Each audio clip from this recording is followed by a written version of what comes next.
Our team up next is known for their Hall of Fame mentality, led by a coach that has the top draft picks in America. With the crowd cheering, here comes Jim Pernas.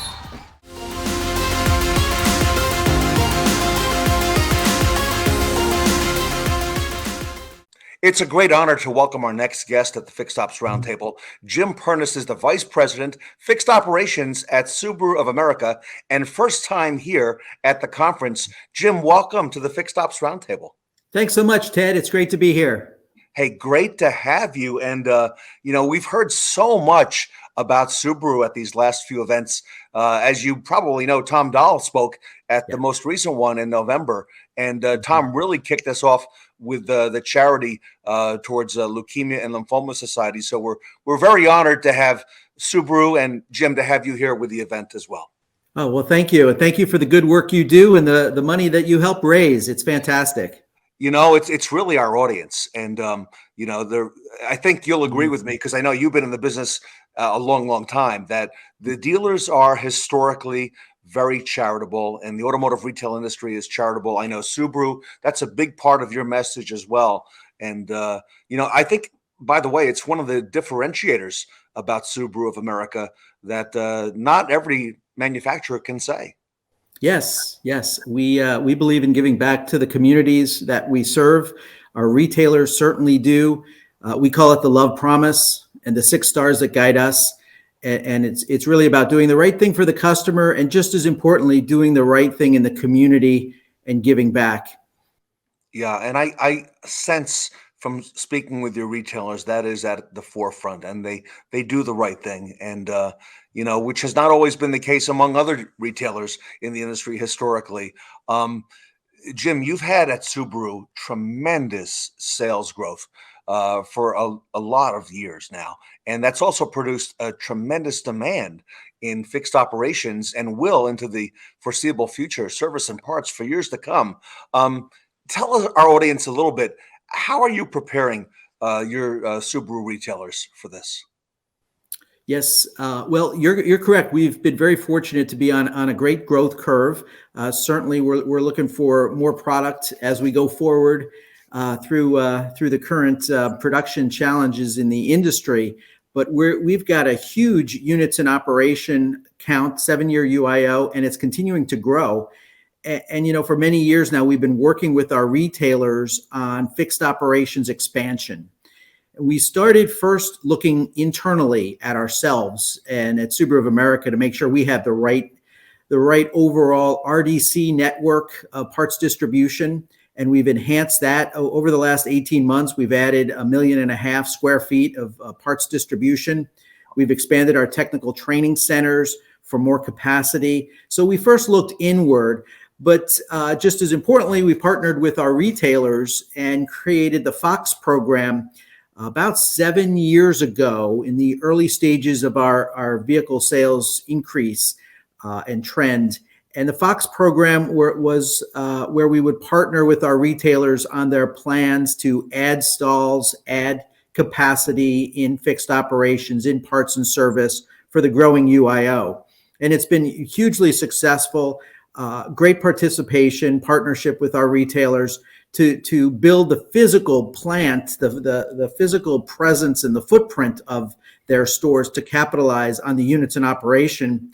And it's really helped sustain us a lot right now. Certainly, as we all want more new vehicles, our Subaru fixed operations is kicking butt and bringing customers back and adding to the customer retention strategy. Yeah, I could see that's a big part of it. And, congratulations to you, because I can tell from speaking to your retailers. We had Liza Borges on the last show. She's here again with us at this show, and so is Adam Aarons. It's a big focus, fixed operations at Subaru, and you really, you folks do things right, and you think of everything with the guest, with the customer in mind. Yes. Well, the lifetime value of a consumer and a Subaru customer is phenomenal, and it's so much less expensive to keep that customer coming back than it is to acquire a new one, and that's especially true with Subaru. So we partner with our retailers in customer retention. It's one of the main pillars of fixed operations is customer retention and bringing those customers back so they can see the new generation of Outback, so they can see the Wilderness Edition, the Forester, and the Crosstrek. And so we create that virtuous cycle of coming back, getting the parts and service work done, getting the maintenance there, and being the number one choice for all things fixed operations. So go to the retailer first, from tires, which we're really focused on more than ever in the last year or 18 months, to major repairs, and to just about everything we can possibly do for the customer, just to keep that connection strong so we can count on that customer for the future, for the next generation of new car sales. I love it. Now, how do you measure success among your retailers in service and parts? Well, at Subaru, we have three pillars in fixed operations: the customer experience, measuring that; customer retention, measuring that, which a great customer experience leads to customer retention; and then finally, retailer profitability. And they all go hand in hand. Some specifics on that: in terms of the customer experience, we measure that through a net promoter score that our retailers have. And we're able to get that net promoter score right down to individuals within the store based on their customer context. So they have their own score that they're responsible for, not just the whole store. And that helps with accountability on net promoter scores. Then customer retention, we look at two main benchmarks: first maintenance complete and ongoing service retention. First maintenance complete is coming back at least once for one RO within the first year for a routine maintenance, oil service, etc. And then ongoing service retention is over an 18-month period, 2 ROs. So that's another measurement that we use, that all of our retailers have their fingers on. And then finally, ultimately, it's retailer profitability and all the different ways you can slice and dice that in terms of part sales per RO, part sales per unit in operation. And there's a number of different benchmarks that we have there to help the retailers compare themselves to their fellow stores and where their opportunities are. My daughter is 20 years old and is graduating college not far from us, Jim, just north of New Jersey. You and I are both in New Jersey. Yes. And she'll graduate in May, and she just became a Subaru Crosstrek customer. So I know she's going to be visiting the service department, sometime. Well, maybe not so soon. Although since she took delivery, I haven't seen her very much. She might start putting some mileage on that vehicle. That's great. Well, one thing that she may be called for very soon. Most of our retailers participate in what we call the Love Encore redelivery program. Okay. And it's usually in the neighborhood of 3 weeks to a month after initial delivery to go over the features of the car and to spend some time, because at delivery, and I'm sure she experienced this, sometimes you're just so excited to get that car and to get moving and you have other things on your mind. So we call our customers back within those first few weeks and bring them in and go over those difficult to understand features and how everything works. And a lot of times they come to us with a list of questions about things, and it's a good hour, 2 hours sometimes, going over everything in the car, from the telematics and the Starlink to the to all the features. And so hopefully she'll get that call soon and go through that to take advantage of all that her new Crosstrek has to offer. Jim, that's a really good idea, because I know that time of delivery, a lot of us, okay, so we're all consumers as well. We may not be focused on everything that's new in the vehicle and may not understand everything, but we get home, and you're right, in the next couple of weeks, we have questions about, how does this work? How does that work?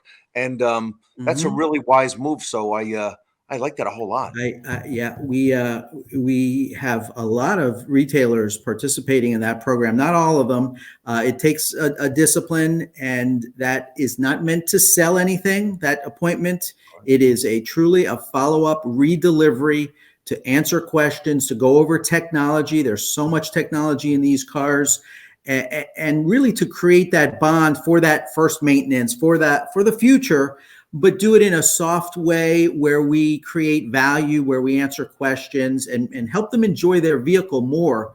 Because we find so many times when people may have complaints or concerns about their car, they just never had the time to go over how it works properly and how it's supposed to, and how you press, what button you press, and what you do, and those kinds of things. So we answer those questions and create that bond, and it is a huge blessing for fixed operations, because it really, if it's done right, it's the first level for a long time ownership experience. I love it. I know that customer satisfaction, Jim, is so important to retention and loyalty.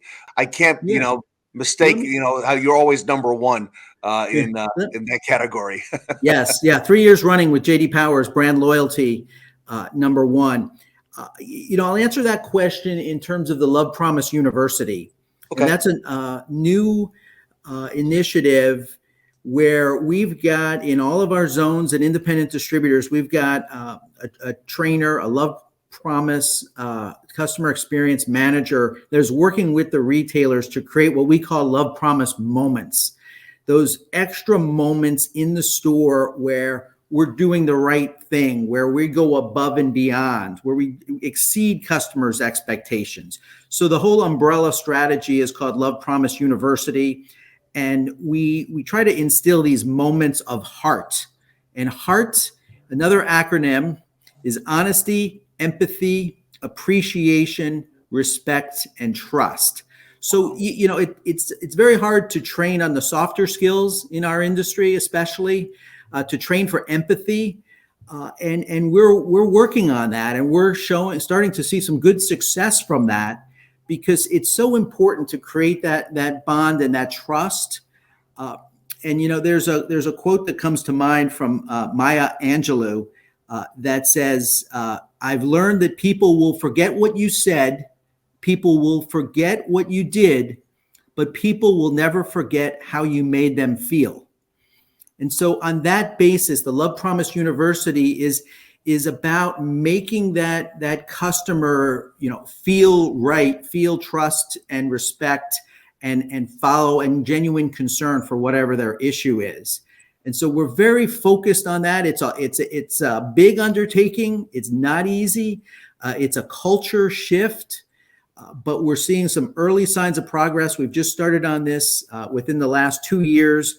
And this year, as the pandemic winds down, we look forward to really taking it to the next level and differentiating ourselves as a car company. Jim, talk to us about Share the Love. We've heard a lot about that. We hear a lot about that. How did that come about? And I know it's grown, but I hear it includes service and not just sales. Yes. It goes back 13 or 14 years, where we met with our National Retailer Advisory Board, and we're talking about what should we do for a year-end sales event? What theme? And there's always a theme, and we know many manufacturers have them.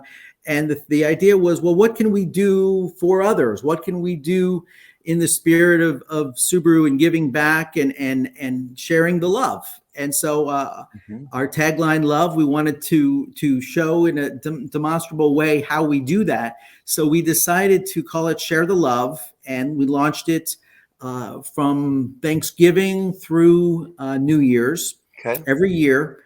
And the basic premise is $250 would go from Subaru of America to one of 5 charities, national charities, in later years, we added local charities that the retailer could select to keep the money in their local community. Smart.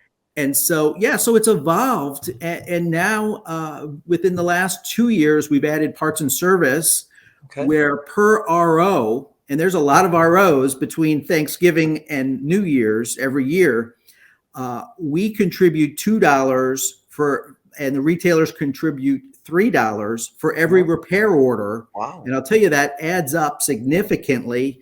Most of our retailers are participating in this now on the parts and service side. So on top of the $250 from the new car department, there's $5 per RO total that goes to those charities that the customer ends up picking. So it's a win-win. It creates that positive cycle. And then in the springtime, Okay. Afterwards, when we calculate it all, we have check presentations and we bring in those charities into the retailer.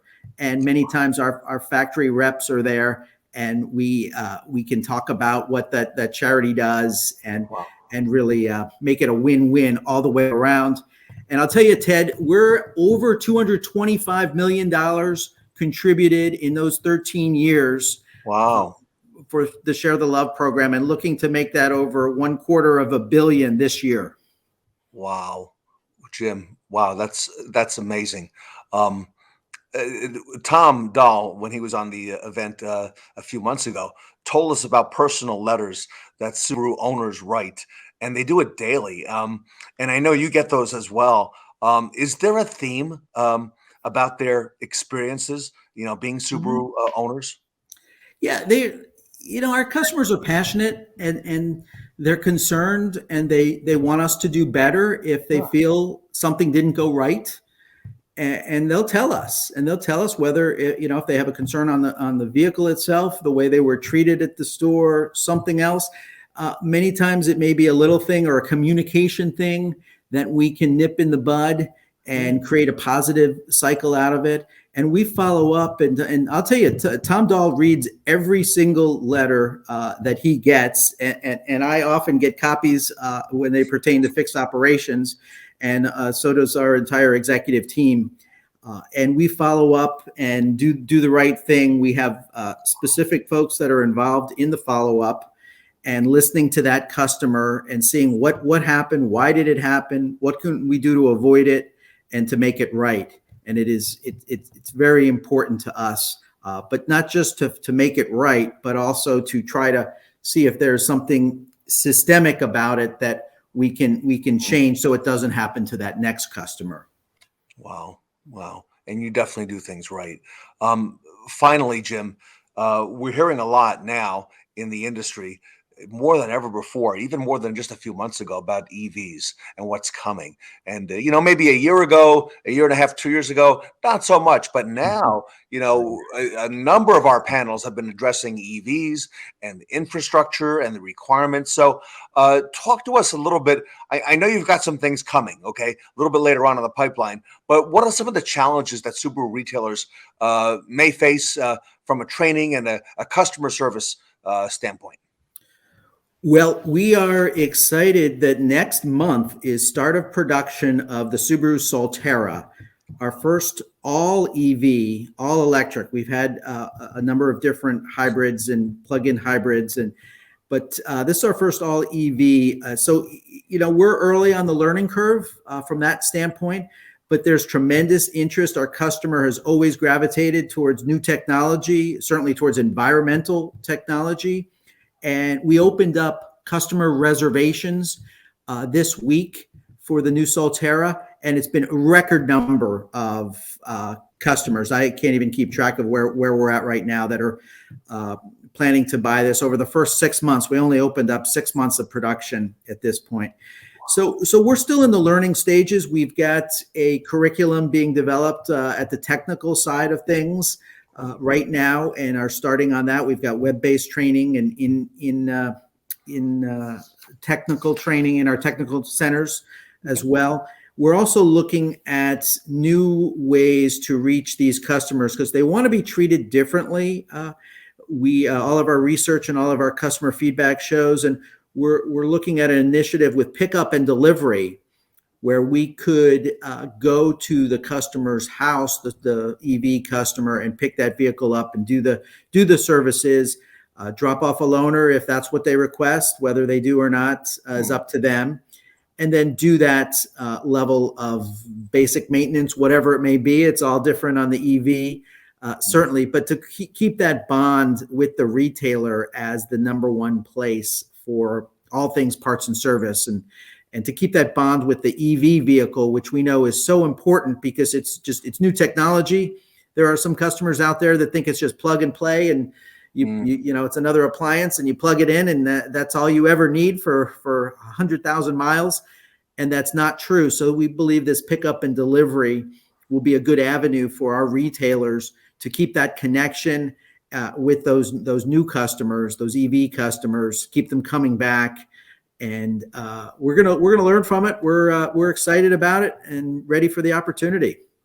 And I think there are going to be a lot of opportunities for retailers. From what I'm hearing, a lot of new things, maybe not all that we anticipated going in, but our dealers are resilient. As you know, Jim, I should say retailers are resilient. And, your Subaru retailers are among the very, very best, if not the best in the nation. So I agree with that. We've got an outstanding group of retailers that are totally committed to the customer, to the markets that they reside in, and to doing the right thing for the future. So we're really excited about Solterra, and it's going to be just a wonderful all-wheel drive battery electric vehicle. So watch for it. All right, we will. And you're right. Your retailers stand out whenever they speak here at the Roundtable, and we have a whole lot of them here. So, Jim Pernas, I want to congratulate you, Vice President of Fixed Operations at Subaru of America, again on all the success that you are having, and look forward to great things from Subaru. So, Jim, on behalf of the Fixed Ops community, thank you so much for all that you do. Ted, thank you for the opportunity. Really appreciate it. Appreciate all that you do for charity and the good works that everybody watching does as well. Thank you.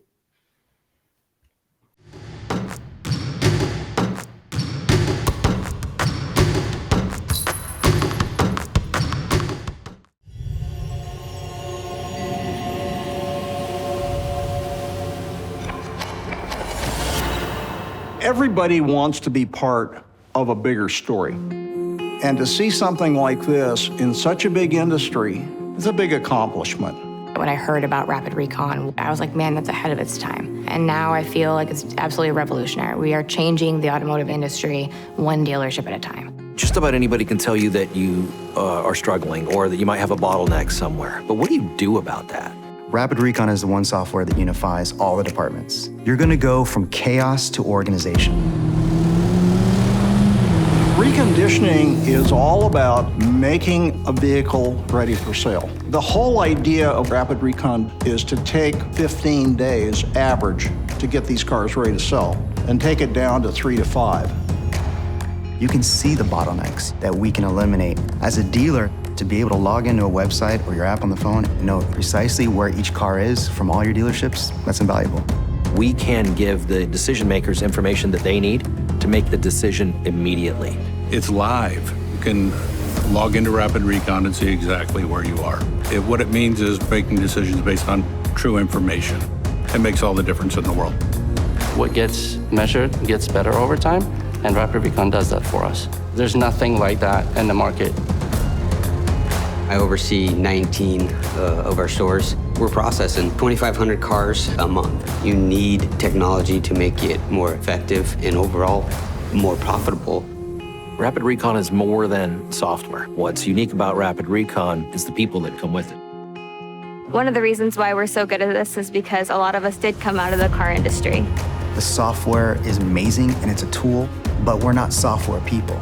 We're car people. And we know the pains that dealers are going through, not because we've been taught it, but because we've lived it.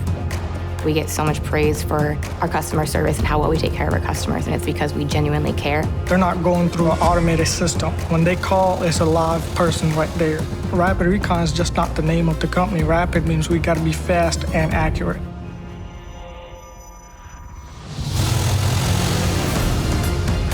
If you want to be as efficient as you possibly can, if you want to be as profitable as you can, you absolutely should have Rapid Recon as your system. We're a small company, but we're going to change the whole industry.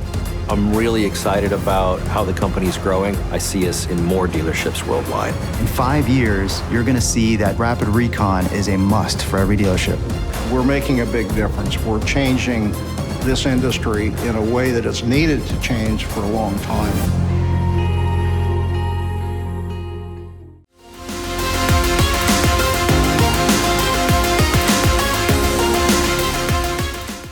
All right, Kara, I am so fired up because we've got the Women of Recon panel coming out to discuss Recon from a woman's perspective. Tell me your thoughts and what your insights are here on this one. Man, Joe, I think these women are going to set the court on fire today, and I really think they're setting the bar pretty high, proving that this game is not just for men. So you'll definitely want to sit down in your seat, guys, because what these ladies are bringing to the table is second to none. The women of Recon bringing the heat, ladies and gentlemen. Ladies and gentlemen.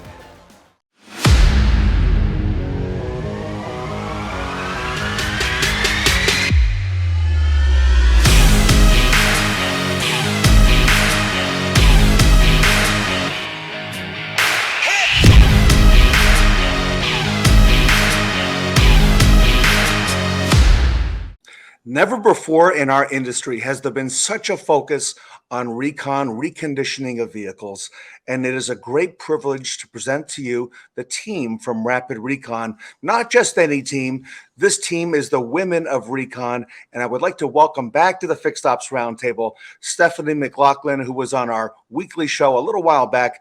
Stephany, welcome back to the Fixed Ops Roundtable. Thank you, Ted. It's so great to be with you again. I really appreciate this. Really love talking about the industry and women especially. And, you've had a great story to share, and our audience really resonated with that, Stephany. And again, I'm hearing so much at this event about reconditioning. Fernando from Step One Automotive Group, who helped lead off our event at the very beginning, talked about this new reconditioning center, 3.7 acres. And I mean, we're hearing this in not every segment, but in a lot of speakers coming across. So Stephany, I think never before has this been, on top of mind. And the fact that this panel represents women also in reconditioning. So, Stephany, a lot of great things happening here today. Oh yeah, absolutely. The industry is changing and, we're changing right along with it. And the number of women that are coming into the industry is changing as well. So just the whole thing, it's just in some sort of transition mode, and it's great to see. Well, Rapid Recon is leading the way. So I'd like to ask you to introduce who we have on the panel today, Stephany. Yeah, absolutely. Thank you. Today we have Claudia Rodriguez. She is an account manager with Rapid Recon. And if Claudia, we want to give us a little bit of background on you, that would be great. Sure. Hi. Like she said, I'm Claudia. I've been going with Rapid Recon for almost 2 years already. Time flies when you're having fun, right? But I have been in the automotive industry for about 16 to 17 years. My specialization is basically the collision industry. So I was a writer for many, many years. Other than that, there's a lot of background with my family. My family has always been in the whole automotive with drag racing, mud racing. So that has always been pretty much like in the blood per se. So, but that's pretty much, I've been in the automotive pretty much all my life. Nice. That's awesome. Thank you, Claudia. I really appreciate that. We also have Jennifer Marzalek with us. She's new to Rapid Recon. She does have quite the background in the dealership world. So Jennifer. Awesome. Thank you for having me. This is really exciting to be a part of something, especially talking about women in the industry. I have had the opportunity to work for a relatively small dealer group in Washington State for about 25 years or so, and started in the accounting department. A couple of years later, made my way to the service department and just fell in love with taking care of your customers, helping them make decisions on their vehicles. And through through a couple of years with accessories, made my way into the used car reconditioning advising position, and spent probably about 10 years altogether, specifically being a used car service writer, and really getting to know my sales managers, the way that our customers were purchasing cars, and kind of understanding the big picture of used car purchases, and really enjoyed my time with them. I learned a lot, and I'm really excited for my next chapter. Wow. You've got, Stephany, you've got some great retail experience. Jennifer and Claudia have some deep retail experience, and, not to be overshadowed, Stephany, give us, for those who didn't see you on our weekly show, tell us a little bit about your background, because you worked retail before you came over to Rapid Recon as well. I did, absolutely. I worked in the parts department for about 5 years, kind kind of worked my way up and got into the retail management side of it. You know, and also growing up, I've been working on cars since I can remember, you know, handing my grandpa tools in the garage. So, you know, being in the automotive world was just kind of an obvious thing for me to do. I didn't really think too much of it when I first started the dealership. And then here I am today with, you know, just a fantastic career with a fantastic company and, you know, just loving the industry. So, and also, I think that you were one of the first employees, if I'm not mistaken, if I remember correctly, Stephany, with Rapid Recon at the very beginning. You talked to us a little bit about the importance of women and women leading in recon, and not just in retail, but you know, in this process as well. Why women, and you know, maybe why is it taking so long, right? yeah, I think there's just been, it's just a male dominated industry. It's been that way for a very long time. It's always been, you know, guys like working on cars, you know, girls like other things. So we just, I think we're seeing so many more women be comfortable with being, you know, mechanically minded and being really into cars and just really exploring what that means for, you know, their career path. And, you know, everybody always wants a job that they love. You know, you find something you love to do, you find a way to get paid for it.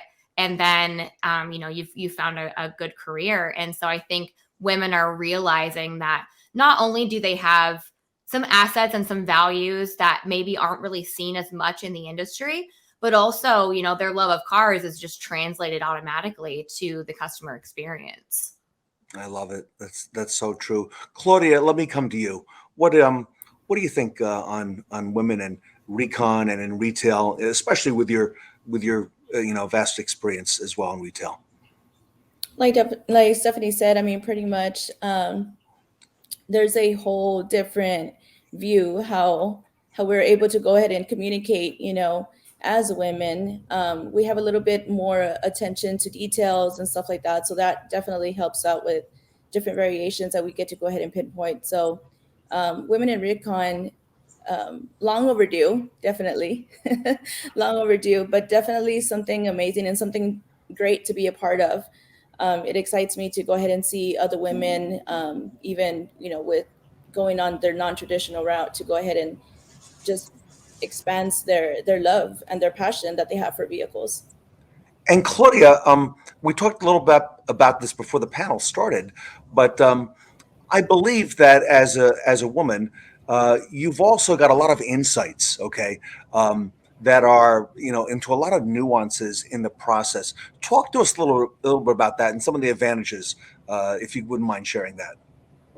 Well, a little bit of the advantages is a lot of the times where us as women, like we said, we can go ahead and detect a lot of little things on there. In reference to, we get to be able to pinpoint a little of the color variations that we see, you know, on different panels. We're a little bit of more of the little nitpickers on there, on the little things that we see. So all of that information has actually helped me, you know, with Recon right now, just because I'm able to go ahead and show that and express myself with the customer, showing them and explaining to them, you know, you could go ahead and these minor things that we oversee, sometimes when we see the vehicle, they're able to pick it up. So a lot of the customers have had great feedback. You know what, I didn't even think of that, or I didn't even think of opening the door, for example, and checking the seam sealer, you know, or any small stuff like that, or looking at labels.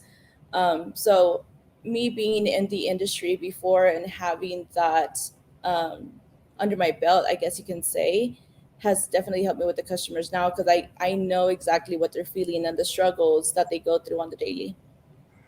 And I think the perspective that you add and the perspective that you give, let's say, to the male employees, the technicians, and so on and so forth, I think it's invaluable. And I can't imagine a dealership not having that. Now, Jennifer, you've been in retail a while yourself, and again, some great experience. Talk to us about the importance of women growing and being a part of this process, and some of the benefits that you think it brings to the table as well. I think Stephany really hit it on the head, is that, more and more women are much more interested in vehicles these days. They're finding their passion, and it's much more mainstream. People are recognizing that women can like cars and can know a lot about cars, and it makes a difference. It makes a difference for your customers. It makes a difference for your sales department and your managers that you have a passion for what you're talking about. Personally, as I'm a mother and I'm a caretaker by nature, and I think that's helped me a lot in the reconditioning world, that I genuinely care about the vehicles that we're putting on the lot and how the customer is going to continue to own those for the years to come. So being able to look at a vehicle in the big picture, their kids are going to be in that car, their mother is driving that car. So I like to look at the vehicles personally. How would we recondition this vehicle if my daughter was going to be driving it? And personally, I think that made a huge difference for my relationship with our dealership here, that they knew that we cared.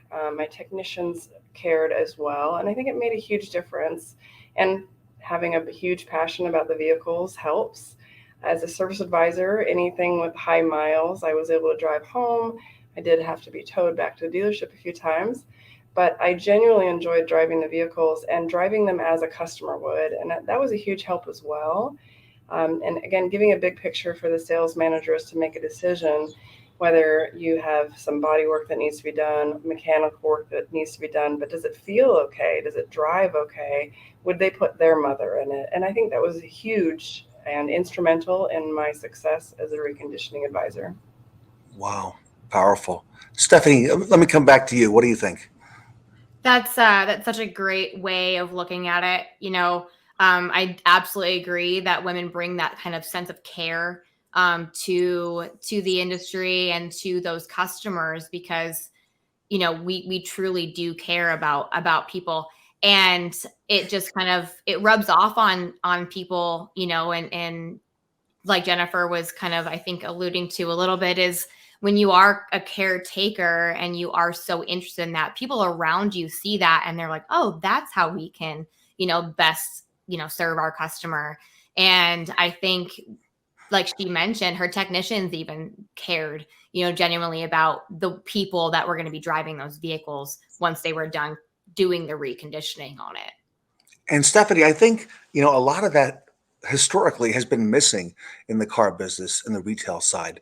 We didn't have, always the ability to have that perspective, but it's so refreshing, to hear some of the things that we're talking about today.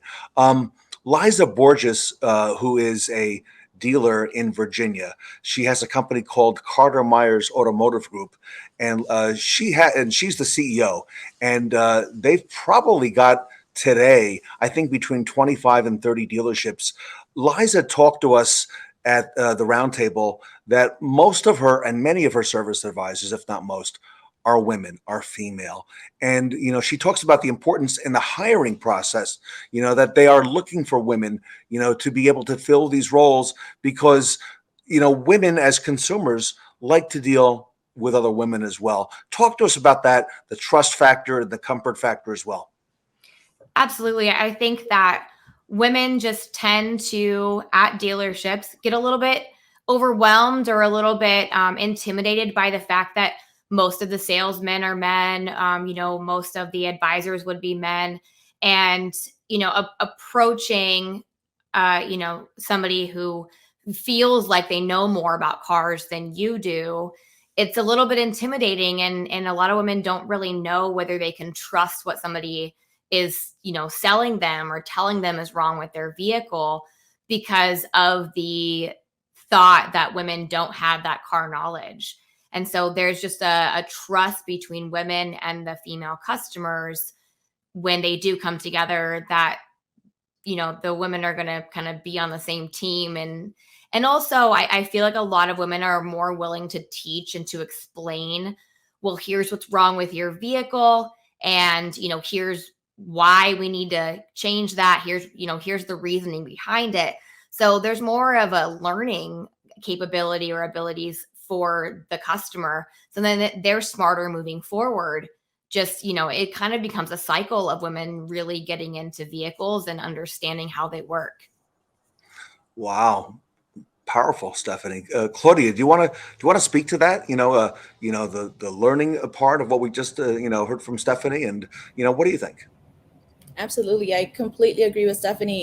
When I was a collision advisor, the same thing, a lot of just going that extra mile and explaining to the customer, being female or not, sometimes they just need to know a little bit more into detail of the why, so to be able to explain that, and at the end of the day, that it was for their best interest and for their safety, instead of, just repair the bumper when it needed to be replaced, due to sensors. I mean, there's a whole bunch of technology that the consumer might not know about the vehicle. But us as experts and individuals, we go through numerous trainings yearly and monthly, because technology keeps on changing and you just have to keep on, going with that. So being able to educate the consumer and explaining to them, and us as women, we try to, like she said, we try to be a little bit more detailed with it. So we do that extra mile to where it's okay if I take an extra 5-10 minutes to explain to you. But at the end of the day, that customer now is coming back looking for me. I mean, till this day, I still have customers from 5-6 years ago from body shops back, and they still call me, Claudia, what do you suggest? Because I don't know if this writer's telling me the right thing, and I still keep myself educated on, through my personal site, still platinum certified and everything through Whitecard, just because a lot of people still reach out for me, and that's just a service that, we like to do on the side for. Claudia, I think that speaks volumes about you. And you're right. You are all experts.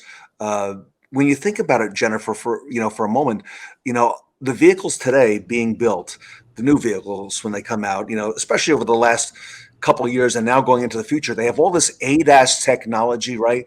Like Claudia mentioned, all these sensors and so on and so forth. Jennifer, talk to us a little bit about, that ability to give an explanation and, being able to explain that to the consumer. What do you think? I think it makes a huge difference. Being able to teach and coach the customers on how their vehicle operates and the importance of those needed safety items or sensors is huge. So staying up to date with all of the new vehicles and product that is coming out is big. Keeping, especially in reconditioning, keeping the memory of what the vehicles had in the past.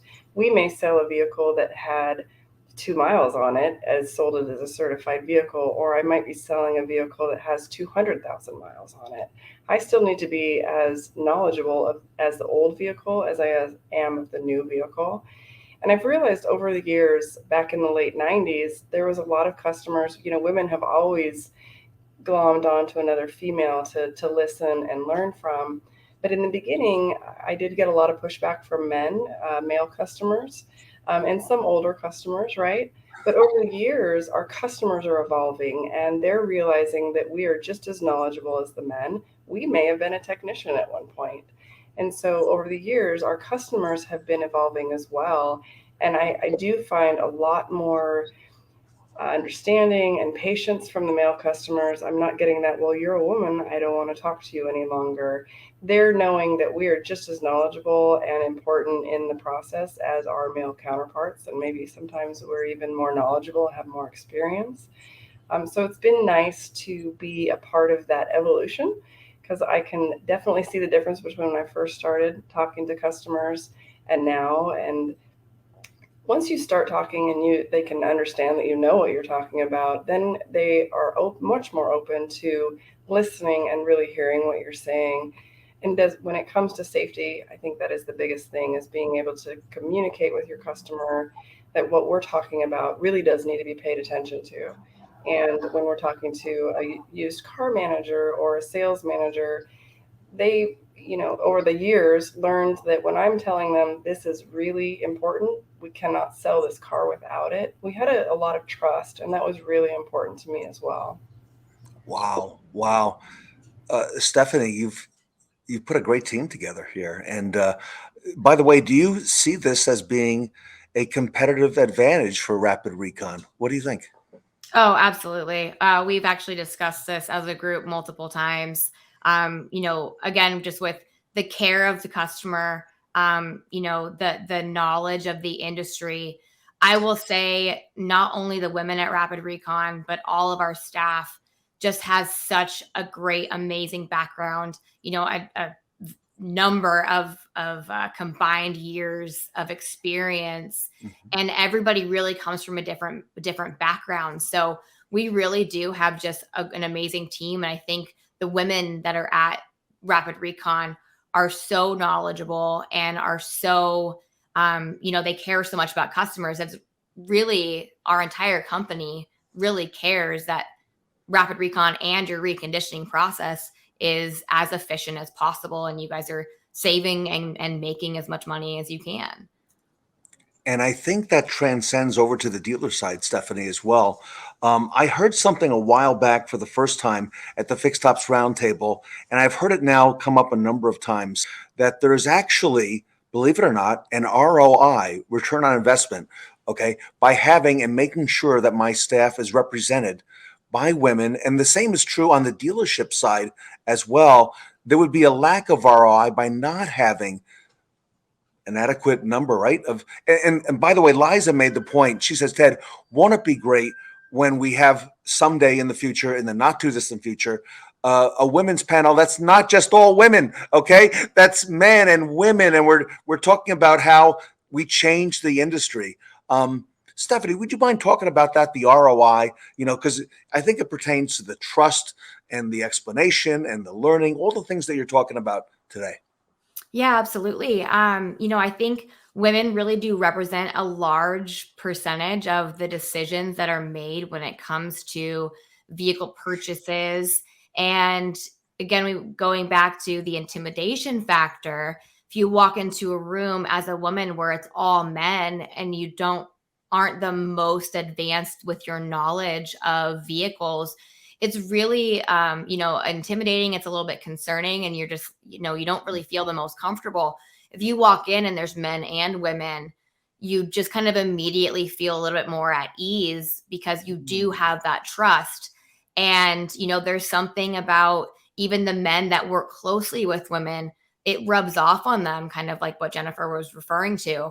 And they tend to care even more, about the customer and explaining to them kind of the things that they should look for in a vehicle, in a used vehicle, the things that they should be checking on, and just kind of explain to them. I have found that when customers learn about vehicles and they learn about, what's right and wrong, they're more likely to come back to you. And if that's a female or a male, salesperson or advisor, either way, they're more likely to come back to the dealership. So it's genuinely ROI on having women in the industry and in the dealership. Wow.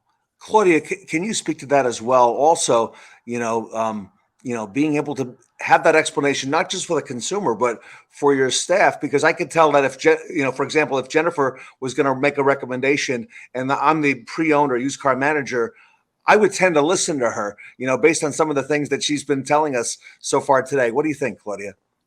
Yeah, definitely. I mean, numerous times I went through that as well, dealing with certain insurance companies. They just want to make sure we get the vehicle in and out, get the customer off the rental. I'm not saying that they don't care about it, but, they want, a faster, speedier process. And it's just like, well, sometimes the time is not as important as, the life of that particular customer if I can't get a certain part. So therefore there would be numerous times where we as the advisor would tell them, well, we can't do that. And numerous times we would have to literally go back into the manufacturer schematics and go ahead and go through the training courses and do the research, long hours of it just to go ahead and prove on black and white for, say, to the insurance companies, hey, as per so-and-so manufacturer, they're stating we cannot repair this bumper. It actually needs to get replaced. This is the right way to get the vehicle repaired. So therefore, that's what we're going to have to do regardless if the customer needs to wait another 2 to 3 days, on the rental. So that is definitely something that you start building also. In my part, it was not much with the UCMs. It was more with the insurance companies, with the adjusters.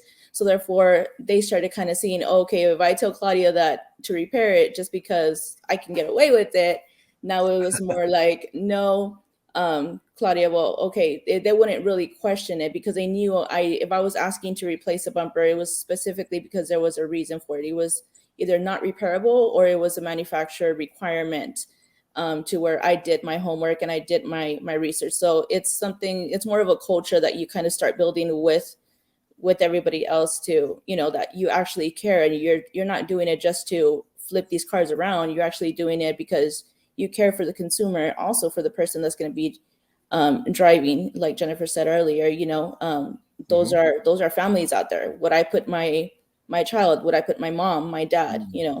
So that is something that you always have to go back to, where you can go ahead and sleep comfortably at night, knowing that you did your best and that you put somebody on the road safely. Wow. So true, Claudia. Very powerful. Jennifer, what do you think? I think it's exactly the way my sentiment is that over time you build relationships with the insurance companies or the managers on my side or the customers that keep returning to buy that used car, that they know that we care and that our best or most important interest is the safety of the customer and also their satisfaction. When it comes to reconditioning, we're not just talking about mechanical work, we're talking about paint work and interior finishes. And that's huge when the people that you work with and the people that you work for, your customers, know that if they buy a vehicle from this dealership, that they care about it and they're getting a top-notch product. And that is huge. I love it. Time has gone so fast. I'd love to keep you all here another half hour, another hour. I think we could easily do that. But what I'd like to do right now, if I could, with everybody, if it's okay with you, is a lightning round. And maybe give us in a minute, okay, for our audience, kind of sum it all up, from the Recon side and from the women's side of the business, and some of the opportunities. And I'll start with Stephany. I'll come back over to Claudia, and then I'll come over to Jennifer. So Stephany, lightning round, if you would, first. Yeah, absolutely. I think just kind of to sum it all up, women bring just a different level of care and, appreciation for customers and for their safety and for the best experience that they can have. And then, that definitely rubs off on people, and that makes an entire company like Rapid Recon or entire dealership really care about their customer, their safety, their actual experience. So I think, with the women that are coming into the industry and loving vehicles and, loving the automotive industry in general, I think it's just a fantastic shift. And I'm really excited to see, in the next couple of years where that goes. I can tell. I am as well. Claudia, come over to you next. Well, basically, women, just follow your passion. Follow your passion, being automotive or not automotive, being your common thing or not your common thing. Follow your passion, because whenever you follow your passion, that's pretty much whenever you get to give it your all. So being basically a woman in a non-traditional, area, that basically gives you a lot more challenges and stuff like that. So follow your passion and just keep going.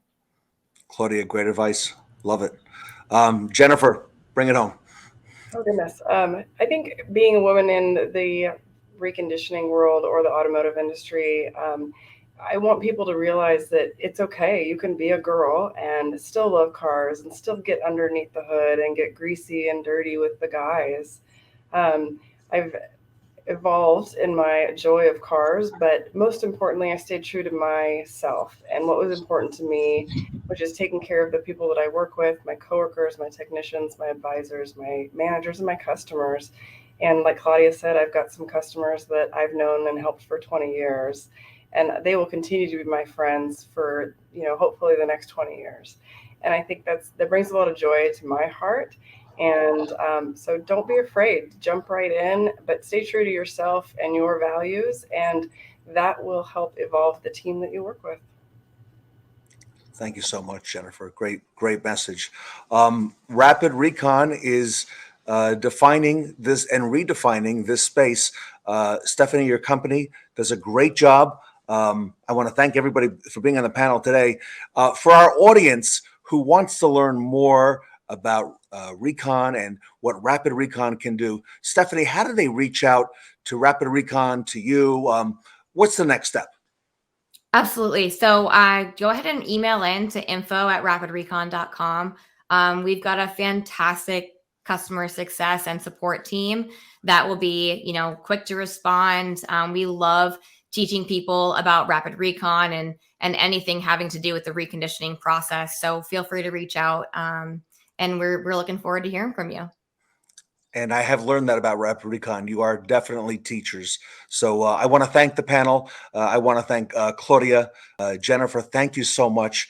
Stephany, McLaughlin, again, on behalf of the Fixed Ops Roundtable, to all of you and to Rapid Recon, thank you for all you do for our industry.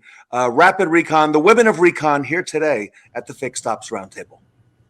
Thank you. It was great talking to you. Thank you, Ted.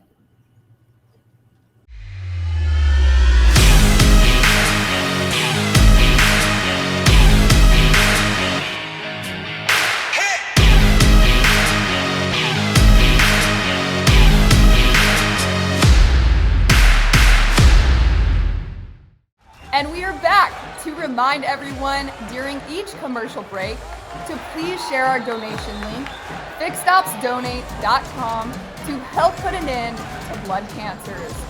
We would not be able to make such a large impact to the Leukemia and Lymphoma Society without our automotive community, which includes all of you. We greatly appreciate any donations that we receive.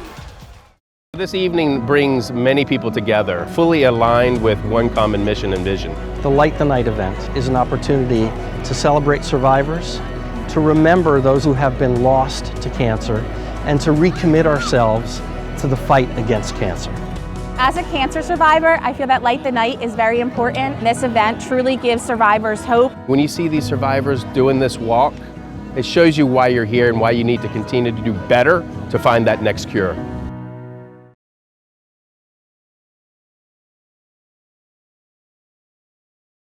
iFrog Marketing Solutions was born in a dealership. We understand that for our automotive dealers, you're only as good as your last 30 days. We understand that your website is your virtual lot, and we understand that you're always in a fight, whether it's for market share, inventory, brand awareness, or conquesting. At iFrog Marketing Solutions, our mission is to cultivate relationships that connect people and brands. You've worked hard to build your brand. We want to tell everyone about it. Our job is to get your brand in front of shoppers, show the shopper why you're the most trusted, and make you stand out in compelling fashion. On a monthly basis, we strategize and devise a plan to achieve results based on these principles. Serve with purpose. Every day, we ensure we're focused on the activities that deliver the best results. Act with urgency. Time does matter. Whether it's checking emails, launching campaigns, or swapping banners, our goal is to treat everything with urgency. Ask why. It's not uncommon for people to do tasks without asking why they do them or why they even add value.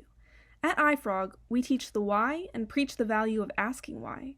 Not only does it put meaning behind what you're doing, but it challenges our company to do better. Make bold decisions. We are risk takers. Putting thought behind the risks helps us be more methodical, and it's also our responsibility to learn from failures. Own it. Whatever decision was made, own it. If you say you're going to do something, do it. If you did it and failed, own it. If you screwed up, own it. We'd much rather our people own it rather than shift blame to others. Do the right thing. At the end of the day, it's all about doing the right thing. Transparency and integrity are two key values, and our purpose is to always serve our partners to the fullest. Core iFrog services. iFrog paid search. Big-brained humans coupled with AI and machine learning to optimize search campaigns. At iFrog, you get the best of both of these worlds. iFrog social media marketing. Telling your story to the consumers, whether via specific targeted ads or engaging organic posts on your social media channels. iFrog website creative and management. The eyes will believe what they see. From your website to your social media channels to even non-digital platforms, visually standing out in the crowd is a major advantage over the competition. iFrog Local SEO. Your immediate vicinity is your turf. We ensure you appear organically as the go-to dealership in the area, and even beyond.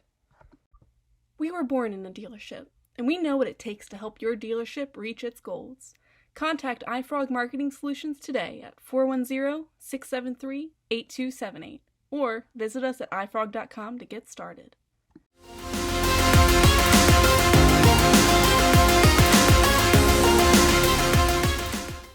Wow, the women of Recon really showed us that they really do keep the ball in their court. And up next, you'll be impressed by this dynamic duo. Please welcome Dave Wilson and David Wilson Jr.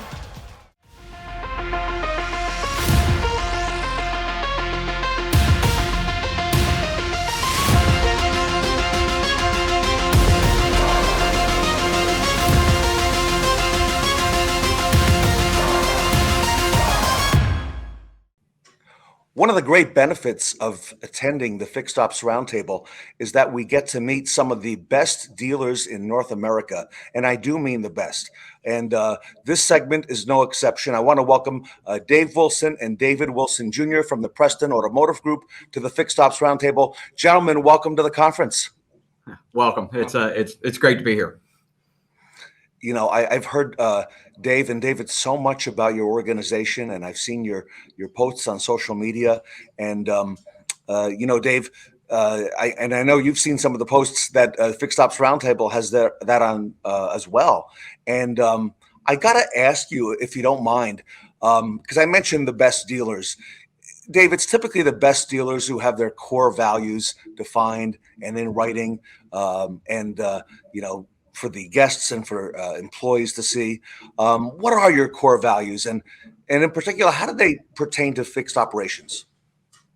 Well, actually, I tell you, our core values all the way around, they actually pertain to all aspects of our business. They also really, we like to say they actually tie into our personal life also. So we have 6 core values. You know, sometimes we like to say, you know, which ones are our favorite, right? I mean, when it comes to me, a lot of people say that, you know, urgency is key, right? So that's one, you know, it's definitely one of our core values. And, you know, urgency really ties into fixed operations. It ties into it a lot, right? Because, you know, with the customer expectations today, you know, urgency is, you know, no matter from when we greet them in the service lane or we go pick their vehicle up, or whether it's the turnaround time to just get it back to them, right? We got to create, you know, we just got to create that urgency, because that's the expectations of today, right? I mean, that's, you know, that's really the expectations of the day. And that's really, years ago, I used to call it the Walmart effect, because, you know, you could just go in and do whatever at Walmart. But now, I mean, you just look at, you know, you look at Amazon, Zappos, and things of that nature. People are looking for, you know, instant gratification. So, you know, urgency really ties into that big time. So, and especially attention to detail is another one of our core values. And in service, in the fixed ops side of things, attention to detail is key to the success, and making sure the vehicle gets back to the customer fixed right the first time, so that we don't have anything coming back to the shop or anything that needs to be resolved. So making sure that we have quality control in place, that the right technician's on the right job at the right time is crucial for any business. So we definitely like to focus on that as well. And that goes into one of our other core values, which is teamwork. And in all of our shops, a team that's working together, that's vigilant in making sure that their processes are flawless from start to finish, from the greeting to the customer delivery at the end, is key to the success of any store. And we've seen it inside of our shops. We have a change in leadership at the top, and that teamwork can change overnight. All the same people on the team, but we add a different service manager, and he brings out the best in all the associates. And we have one store that did that in January. We had new leadership come in, just one person in December, and in January for us, they were the #1 store in their entire group based on objective. And that was leadership from the teamwork that came in just by that. So that's very exciting for us. And I'd say overall, our favorite core value, though, has to be community. And we have our logo, as you can see in the background, it's the frog. We have different color frogs for every month. We're working on having 12 different color frogs, but one of our frogs is actually a gray frog, and it's for brain tumor awareness. And it was inspired by one of our technicians that unfortunately passed away from a brain tumor. So we look at everything inside our organization and find out what's most important for our people, and we touch on that to make sure that they know that they're first and foremost with us and with our family. Yeah, and the other one more of our core values, and it's really amazing how they all tie in, right? The other one is, it's number one on our list, but it's really we always say our core values aren't in order, but integrity, right? So, when we're working with customers, especially today, when we have back ordered parts more so than what we did before. Right. So integrity ties into transparency, it really does. And, just having the customers, our guests really just know that when we're communicating with them with the utmost integrity. And, it's really key, and it goes really a long way because, our automotive group over the years, one of our biggest keys has been retention, not only with our team, but with our customer base. Right. So, and a lot of that has really been built around integrity. And today, it's a little bit harder today because with the back ordered parts situation, with the chip shortage and with different things, different hurdles that we have to overcome, our customers really have to trust us. Wow, I like that sense of community, and I can tell, and that goes a long way. David, does your organization have a mission statement as well? Yes, we do. And our mission statement is based around our associates giving a superior experience to our customers. And we, as an organization, are the ones that really set the tone with that. So our mission statement is to provide a superior workplace for our associates so that a team, we can provide our guests with a superior consumer experience. And we will express our love for every guest daily and create an experience that will result in our guests choosing the Preston Automotive Group for all of their services that we provide. Wow. I like that a whole lot. Dave, you mentioned expectations, industry expectations, customer expectations, which are constantly on the rise. And there's been a lot of changes in expectations, right? On the part of everybody within our industry. How has that changed, if any, your core values or your mission statement? I think the biggest thing with that is it's just it's made us fine tune what our core values are. We haven't changed our core values at all, but we know that we have to adjust not necessarily the meanings of the core values because they're there and that's what we stand by, but our customer expectations, especially in today's world that want instant gratification, we just know that we need to make sure that we're on the cutting edge to make sure that that experience is there for the consumer, that we understand how valuable their time is. And we also need to, especially in the service side of things with part shortages and things, still relay the expectations to the customer.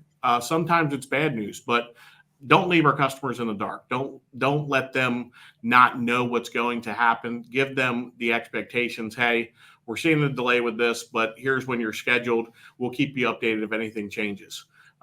We all see changes. We all see shortages. We all see all these things. But the worst thing, especially for me as a consumer on the outside, is if something changes, I want to know about it. Don't let me find out that it changed because I have to continuously ask. So with all the technology we have today, with text messaging, with phone calls, with everything that's out there in front of us, just shooting a quick text and saying, hey, you're still scheduled for this afternoon, or hey, unfortunately, it looks like your vehicle is not going to be completed until tomorrow. I wanted to make sure our best technician was on the job so that when you get your vehicle back, you're 100% satisfied. I'm sorry for the extended delay, but we want to make sure the vehicle is perfect for you when it gets back. It'll be ready tomorrow afternoon instead of today. Those things are so easy. And on the other end, things that you want to hear because you want to make sure your vehicle's fixed. You want to make sure that you don't have an ongoing issue. I'd rather take a little bit more time and be done right the first time than rushed back to me and then me having to scurry back to get it fixed again. So just setting those expectations with the customer and being upfront and honest with them on what's going on and what's happening is critical in our business today and in the future, because we all know that customers only remember their last experience.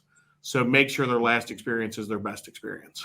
And I tell you, to piggyback off what David Jr. was talking about, the only core value we left out was personal growth, right? And we just really have to train our team, and every single day. We need to train them every day in the ever changing expectations of our customers, and really making sure that they grow in their positions, right? And they grow as their as expectations are changing. And I really like to mention that it's, we can't have that old school type of thinking, right? The old school type of thinking, taking care of the customer and showing the love, that, daily, that's great, but, as David mentioned, just, making sure that we communicate and actually communicate the way our customers want us, the way they want to be communicated to now. So what you're speaking to right now, that communication and what David mentioned, in terms of using technology, because that is part of the process now. That is part of the sales mechanism. It's part of fixed operations as well, because we as consumers, we're all interacting on our phones as well with anything that we look at or purchase or fact check. What do you gentlemen see as some of the biggest challenges for fixed operations as we move now into the future? I think one of the biggest things is having our technicians adapt to the changes with electrification, but also staying, no matter what, combustible engines are going to be on the road for a long period of time. So it's not forgetting what we know now, but also expanding into the future of what's going to be there, and the difference on what's going to break and how to fix it. And the updates that are done over the line, or the updates that are done by computers instead of actually turning wrenches in some cases. So I think that it's having a balanced team, and a team that's willing to grow and be vigilant with what the market bears and what's ahead of us. So watching and seeing, and making sure that we have a skill set for both inside of our service departments is definitely key. And I think that the customers are also a little bit different when it comes to that. Especially in the brands that we represent, we're seeing new customers into the market that we had never seen before, especially with vehicles like the Ford Mach-E, the Ford Lightning coming out. So it's making sure that we have the expectations set for what they're used to in the past. And if we're seeing customers that are switching from a brand to us, to make sure that they say, hey, one of my biggest fears was switching to that brand because of the service that we were going to receive, and then us blowing away their expectations. Wow, that is strong. And you know what? You mentioned electrification. That's become now a big part of the conversation, David, here at the Fixed Ops Roundtable. Maybe 6 months or 12 months ago, not so much. But today, all the talk, we've just had a panel on preparing the infrastructure, which I know your organization is preparing for, to be ready. Okay. And as you said, the combustible engine is not going away anytime soon. And it's certainly the great majority of our business. But there's so much that's happening in our industry that we have to be aware of. And one of the gentlemen who's been on our program several times is Ed Roberts, who's down at Bozard Ford Lincoln in St. Augustine, Florida. And Ed has kind of been championing this mobile service, which originally started out with, we had one vehicle at his Lincoln dealership, and then has grown and grown and grown it. What do you see in terms of mobile service, gentlemen? Is that a fad or something that we're going to be, embracing here for the long term? So I think for us, our mobile approach is two-phase. We're seeing a lot of success with commercial businesses that want their vehicles up and running. So we have one of our mobile service vans that strictly focuses on that fleet maintenance work that's repetitive every single week, because these companies are using their vehicles so much they have to get serviced every week or every other week. And they don't want any downtime. So we're seeing it as more of a convenience factor for those businesses. So one of our vans doesn't start until like 9 o'clock at night. They work through the night and they get these vehicles up and running so that when they're ready to go at 4 or 5 in the morning, they don't skip a beat. So I don't think that side of the business ever changes. And I think on the customer side of the business, once you use the mobile service, it's an addiction. It's when can I get it serviced by mobile next? Our percentage, and I don't have our exact percentage. Last time I looked, and my service director could tell us exactly, but it's over 80% retention on the mobile service once they get the mobile service done once. So I think that if someone gets adjusted and has it happen, then they want it. It's just like it's everything else that you have. It's more convenient than anything else. It's just like a delivery service saying you're 7 stops away. Like, you pay attention to it, you look at it, but you walk into work and you walk back out and your vehicle service, you don't have to go sit at a dealership. Who wouldn't want to be a part of that experience? So, you know, and answer your question about it being a fad, we actually see it growing, right? You know, we're really seeing it growing, and we actually see, you know, it because, you know, some people aren't going to, you know, they're not going to embrace it, right? I mean, and, you know, so it's, you know, that we see that as kind of, you know, a differentiator. Ours actually, it's kind of different because our 2 vans, you know, they actually hit the ground right as COVID hit. And our first reaction was, and I say our first reaction, we can't take a whole lot of credit for this. Our service director's, you know, he's a rock star. So, right, our first reaction was, you know, we're going to have to wait. And then he woke up the next morning and said, we got to get it going. We got to get it on the road, because it made more sense for us to go to them instead of them coming to us right at that, you know, right at that present point. So, you know, in one sense, you know, we could have looked at it and said, you know, let's back burner it. And then in the other, you know, the other part of it, we, you know, he actually said, you know, let's get out there. And you know, it was perceived as being safer for the customer. And it's definitely a lot more, you know, it is, you know, it's definitely convenient. So we see ourselves building off of that. Not only just building off of it with the ones we have, but making sure that, you know, we implement them, you know, all the way throughout our group. Yeah, and a lot of our stores are in rural markets, and some of our customers come and buy a car from over an hour away from us. So it takes that excuse away to say, hey, I don't service my vehicle with you because it's inconvenient and there's so many shops that are closer. And just like buying a car, I transition this to the service side of things. I always say we make it easier to buy than your local car dealership because we'll come to you. So then I move that right into service and say, we make it easier to service your vehicle than your local shop because we'll come to you. And when you say that to customers, it's kind of like, you can't combat it. And once they have it done and they see it, they want it. And then it's in one person's driveway and the neighbor's going, well, what just happened? And I got my vehicle serviced from the Preston Automotive Group. Actually, one of our commercials that we have running right now is focused just around our mobile service unit to get that more exposure. We have a minor league baseball affiliate that we do events at the baseball games where we service people's cars while they wait and while they're in the game. So it doesn't get easier than that, and it doesn't get more convenient than that. David, give us, if you don't mind, the geography of Preston Automotive Group. I know you've got 15 rooftops. Tell us, whereabouts are they? So we have stores on the Western Shore of Maryland and the Baltimore market, Baltimore and Aberdeen, Maryland. And then our newest store that we have is in Wilmington, Delaware. And we expand all the way down to the Eastern Shore of Virginia and Keller, Virginia. Our first store that we had is right in Preston, Maryland. We have an Autoplex set up there that has Ford, Lincoln, Mazda, Nissan, Hyundai, and Genesis. And then we also have other locations throughout Delaware, in Millsboro, Georgetown, Lewis. So we have a pretty good dynamic and demographic on the East Coast.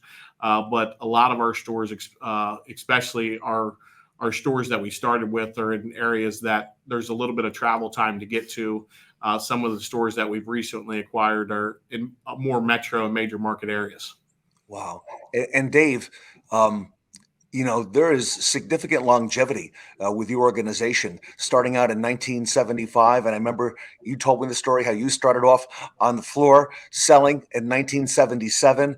And, you know, for your organization to not only survive, but thrive during all these years, that really speaks a lot about the fundamentals and, of course, the core values of your organization, Dave. Yeah, you know, like I did tell you, I mean, I started really fresh out of high school. I had different plans. Actually, my parents had paid for my first tuition to college, but I ran into a very good friend of mine. He said, you know, you should try selling cars. So, you know, I did. I tried for that. You know, I actually started selling in August of '77, and got very lucky, got blessed, you know, as far as the way things were, and I became a partner in 1981. You know, so, became a partner at 22 years old. And, really when I actually came into that part of it, I had no clue what I was getting into. Matter of fact, if I had it do all over again, I probably would have been scared. But, that's really the way, that I started. But the person that I referenced that got me into the business, the biggest thing that, and he sold cars and actually, ended up leaving that dealership and then ended up coming back to us. But the biggest thing that he always, he really stressed all the time was customer service, and, don't forget them after the sale. And just he always embodied that. And then, really as we've grown and as we've really looked at as we've looked at our business model, we just, our biggest thing is, like I referenced before, personal growth is really just, educating our team, educating our team, not only on our core values, but on our roots, where we came from. And that's, that part of it, we really consider our team family. And, our name is Wilson, but we reference them as the Preston family. And, and we're part of that Preston family. And when you have that, when you have that and you're really not just saying it, you actually mean it. It does really it creates a great work environment, which really translates to the consumer experience that's second to none, which ties right into our mission statement. And Dave, I knew today we were inviting a retail star in the automotive industry on our show because you have a lot of close friendships with friends of the Fixed Ops Roundtable that we've discussed, such as Fred Beans, such as Bob Tasker III, and Sam Pack. And we announced you as a speaker, but I didn't realize that the real rock star is just sitting to your right, okay, on our left. That's David Wilson, because when we announced David was speaking, there were so many accolades that came out about your organization. So, Dave, I think your organization is going to be in great hands moving into the future. Yeah, I do not have any, there's no worry in my mind on that. I mean, and really, the cool thing about David is that he, over the years, I mean, he's really embraced and then he's really made our organization thrive. And it's really just, taken a lot of what we have done and, what we've done in the past and, really turbocharged it. I mean, it really has. And one of the biggest things that I'm the proudest of, right? For one thing, I'm proud to be named in the same sentence as the three people you named. I mean, it doesn't really get any better than that. But one of the things that I'm really proudest of is David's commitment to community and really the commitment to our Preston family. Yeah, I could see it. Gentlemen, on behalf of the Fixed Ops community and the Fixed Ops Roundtable, thank you so much for spending some time with us today and giving us some insights into the Preston Automotive Group and into your dealerships and your organization's culture. Dave Wilson and David Wilson Jr. here today at the Fixed Ops Roundtable.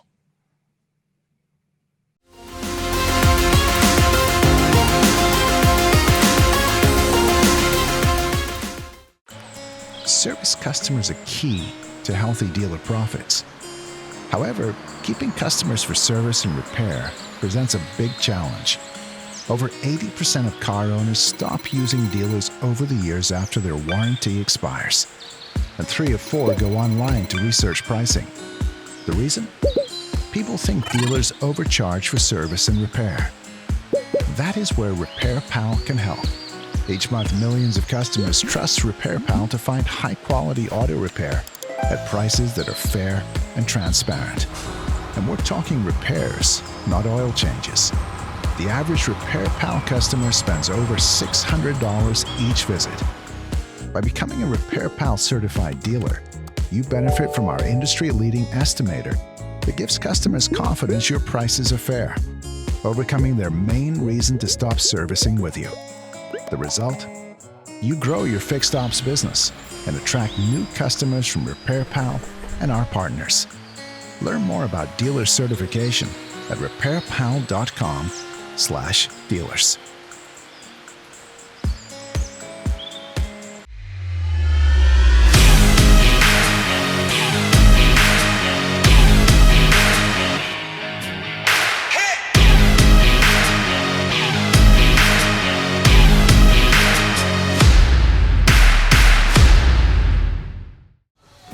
team up next is sweeping the court with strategies that promote happiness within their players. Give it up for the RepairPal panel.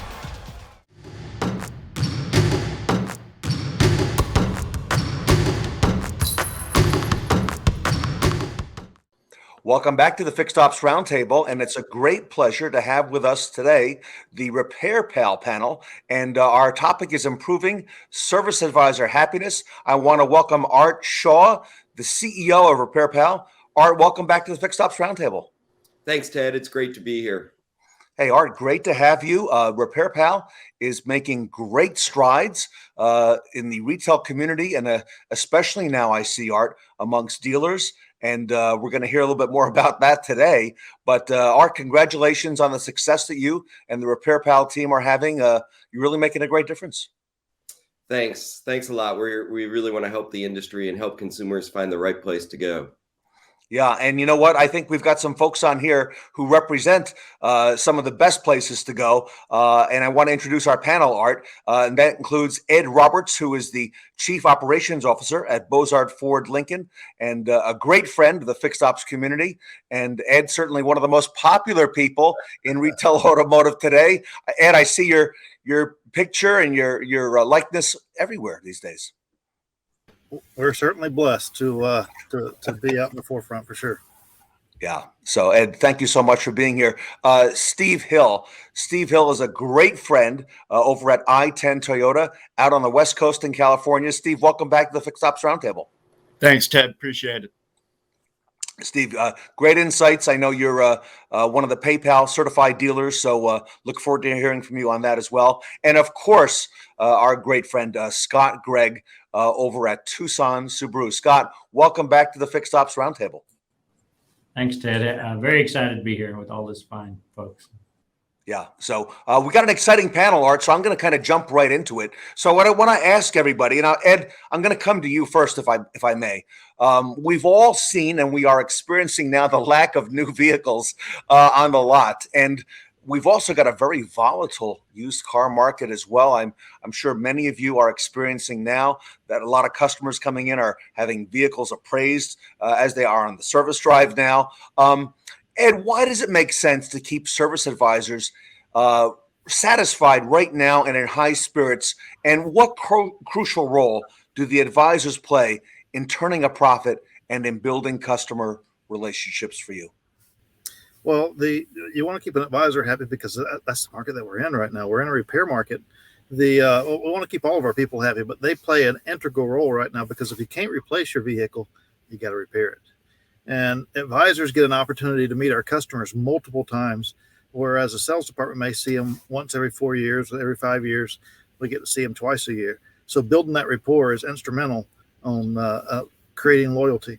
And right now, in the times that we're in, loyalty is huge because, right, if somebody has a vehicle, it doesn't matter what brand it is, you need a vehicle. So you may not be branded or you may not be as loyal as you would normally be because you got to go to where that product is. And if we could keep it going through our advisors and keep their vehicle on the road, then we can maintain that loyalty when product is available. And Ed, I see that you're out on the road today, and I know that your dealership, you are doing a whole lot in terms of mobile service and actually bringing the service to the customer as well. Talk to us just for a moment about how that plays a role as well. Mobile service is a huge loyalty piece because no one plans time to get their vehicle fixed. No one plans time to get their vehicle serviced. And we can come to you in your schedule and take care of your vehicle needs without disrupting that. Then that creates loyalty within itself. And hopefully it just keeps us a step up on the competition. I hope that it becomes widespread, but we never know how well that's going to be taken. But for us, it's been huge, and our customers love it. Once they get mobile service once, they never want to come back to the store again for that service visit the next time. And then we can fill that in with digital retail and bring them the next vehicle. They never step foot in to buy as well. I love it. Hey, Steve, over at I-10 Toyota, talk to us a little bit about the importance of keeping service advisors in high spirits at this time. Well, there's a huge correlation between employee satisfaction and customer satisfaction. If your employees are happy, they're coming to work and they're excited about it, that resonates with the guest. And that tells them they're doing business somewhere that they want to be at. So the advisor touching as many guests as they do during the day, like Ed was touching on, that is your point. That is your point of contact to be able to sell the dealership. And that just keeps the circle of life going. I love that very much. In fact, Art Shaw, I got to mention to you, you look at some of the language that our best dealers, like Ed, like Steve, like Scott use, and you hear that word guest. All right. And, I heard that from Greg Penske as well on the show as well. And you know what? That really, Steve, differentiates you from a lot of the repair shops out there as being the selling dealer. And you really take things to a higher level, Steve. No, thank you. Yeah, they're not customers, they are guests. And once we differentiate that, that does allow us to be that step above the other places. Yeah, I love it so much. Scott, Gregg, let me come to you over in Tucson at Subaru. By the way, in my family, Subaru lately has been the favored franchise since my daughter took delivery of her new one just the other day. Talk to us a little bit about advisors and the importance of keeping them in high spirits and the importance of the advisor in turning a profit during these times.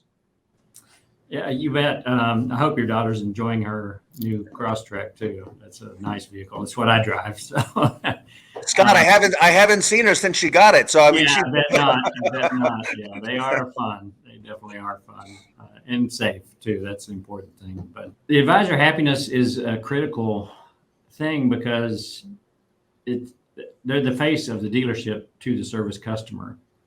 And if they're not happy, it's going to translate to the customer. It's going to end up in conflict and confrontation and just things not going well and end up driving the customer away. So it's critical to keep them happy and, enjoy coming to work, enjoy working with their customers, guests. We call all of our guests part of our Subaru family, and we treat them like family, and we treat our employees like family as well. We want it to be a family atmosphere where the customers are comfortable coming here, the employees are comfortable coming to work and happy to come to work, and we try to make sure that they make a lot of money for the time spent here. And that all translates into customer satisfaction, which is the most important thing. And then also loyalty, because, just like Ed said, you never know if somebody has a new car for sale, they may go over there and jump on it, and it might not be a Subaru or whatever brand you are. So the loyalty factor is not really there anymore, except from the service side. It's our job to keep selling cars here and keep the customers coming back here. Yeah, and I think it's key also to building the relationship. Art, the dealers are the ones that really have that relationship with the consumer from the moment that they purchase the vehicle. And now, Art, you recently, RepairPal, took a dealer survey, all right, which I had not been aware of. And I found out that the top 3 things that it's certified dealers, and so Steve, I'm going to come to you first on this, that they felt most inspire service advisors to perform at their very best were a flexible work schedule, which makes sense, management hopping in to help out, which I know all 3 of you do, and effective and open communication. Steve, what do you think about that? And is there anything else that you would add to that list as well? The one thing I would add is involving them. The advisors they're a part of everything. They're that go-between, that Stretch Armstrong between the technician, the guest, the manufacturer, management.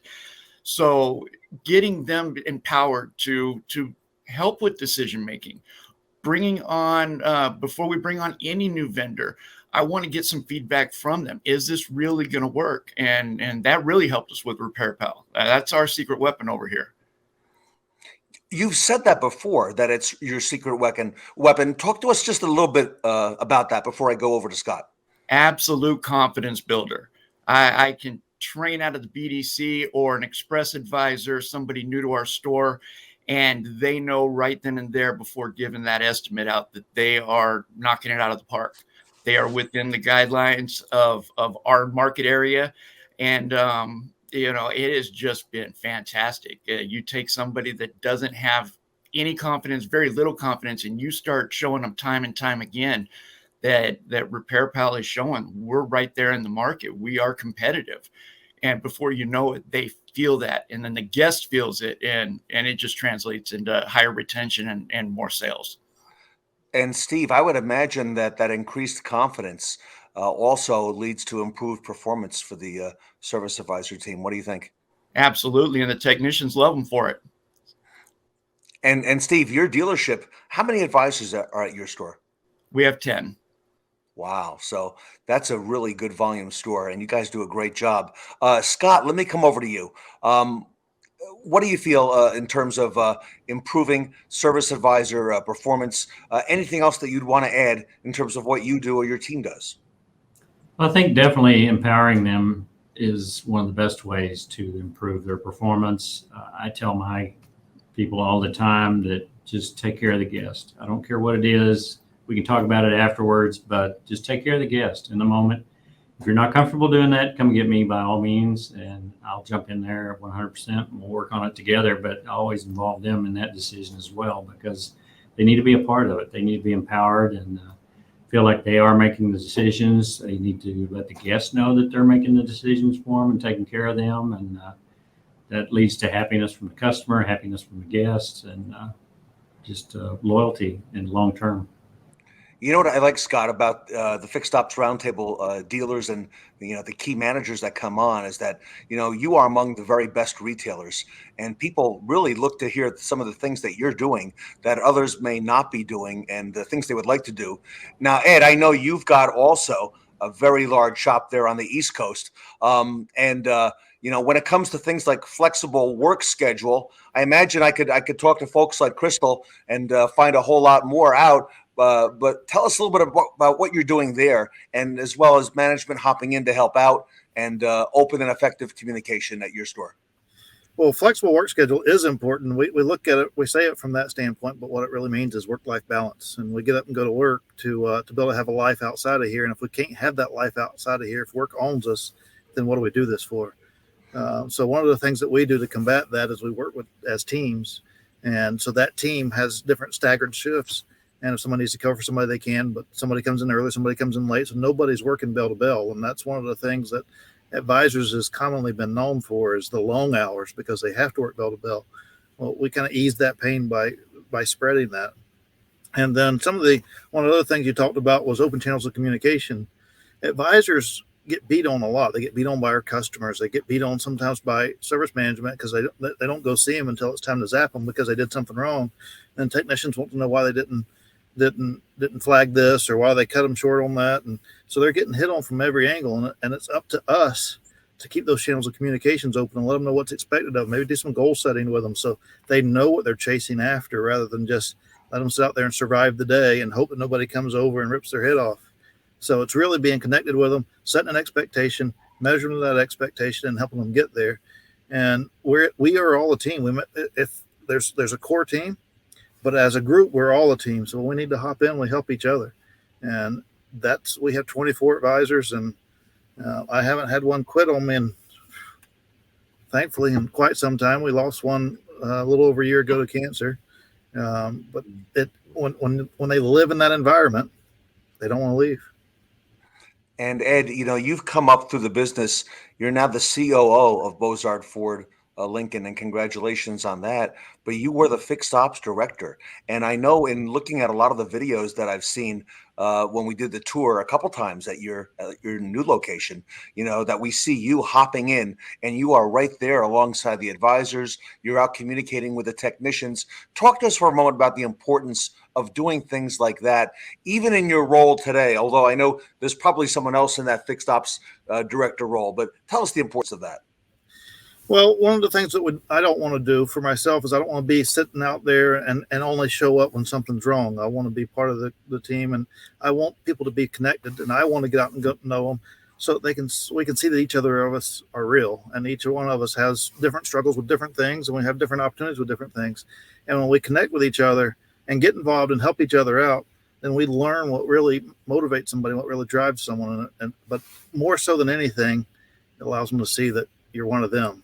You're not someone that's hidden in the office that only comes out when something's wrong. We're all in it together. And Ed, Steve Hill talked about that confidence boost that his 10 advisors have got, from, knowing, with the RepairPal certification that, they can, not only justify their pricing, but they are super competitive as well. And how important is that for a service advisor to be armed with information, such as that? Well, it's huge. Like I said, we have 24 advisors. Steve has 10. And if someone calls in, they get connected with an advisor, or they come in 3 weeks ago and ask for a price on something, you need that consistency. When they come back and they get connected with somebody else because someone's out or on vacation or at lunch, and they get a whole different price, what's the perception the customer has then, especially when it's more expensive? So the consistency there is what's really, really, really huge. And that's the confidence builder is, hey, we all know where we're pricing from. We know how to price it, and it's consistent each and every time. And I would imagine, Art, that in these shops, that consistency, that we're hearing about now is really important. Art, I would imagine that the consumer looks for consistency as well. What do you think? Yeah, consumers, when they need their car fixed, it's not like the happiest moment. It's actually a vulnerable moment, right? And they don't really have a language around this, right? They're trusting the service advisor. They're trusting that experience to guide them from an uncomfortable moment to a happy solution. And so when they get that all day, how much is going to cost? Oh my God, that feels expensive, day in, day out. So if you can empower a service advisor through communication, through helping out, and also through letting them know that the pricing is fair, which is the number one concern of consumers, and they can address that proactively right on, it just makes it so much better for the service advisor and then the customer. And ultimately that drives business. Scott, I have not asked you, and I'm going to, about how many advisors at your shop, but if you would tell us that, and then tell us about the importance of consistency in what they do and how that also increases confidence for them.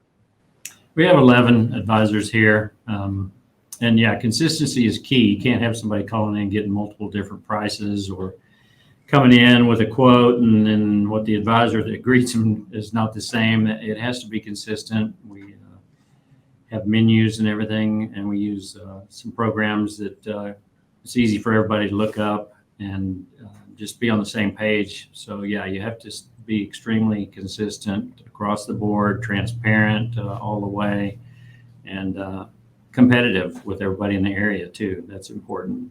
So. Scott, let me put this one out to the group, and Scott, I'll start with you. Let's talk about the female consumer, okay, and the importance of the consistency in the process for them, because women, are the decision maker in the great majority, maybe 70, 80, maybe 90% of all purchase decisions, those service decisions. So how important for the female consumer is that consistency and being able to deliver that type of experience for them? Well, that's super important for that. They're all, as Art said, they're vulnerable when they come in, and scared, I'd say, to some point, some degree. Maybe some aren't, but some are.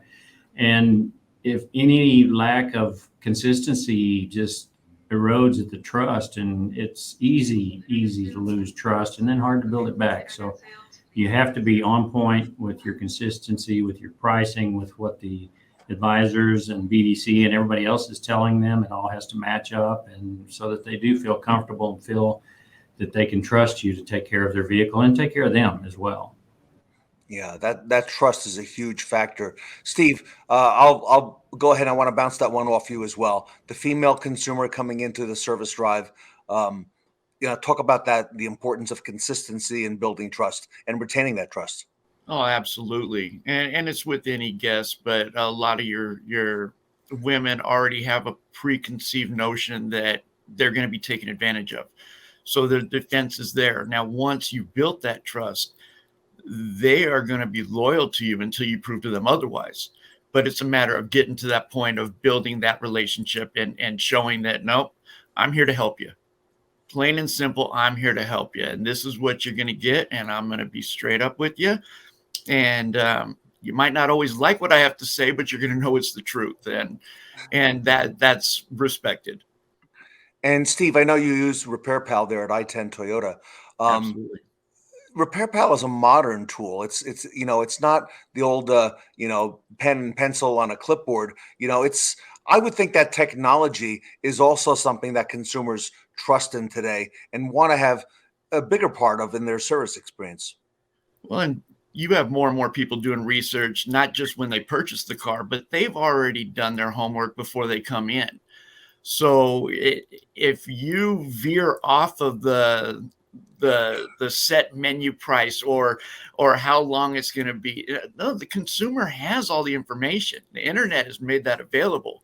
So you really have to go with, as the advisor, and have that additional pressure of making sure that you are consistent each and every time. And that goes back to what this is all about.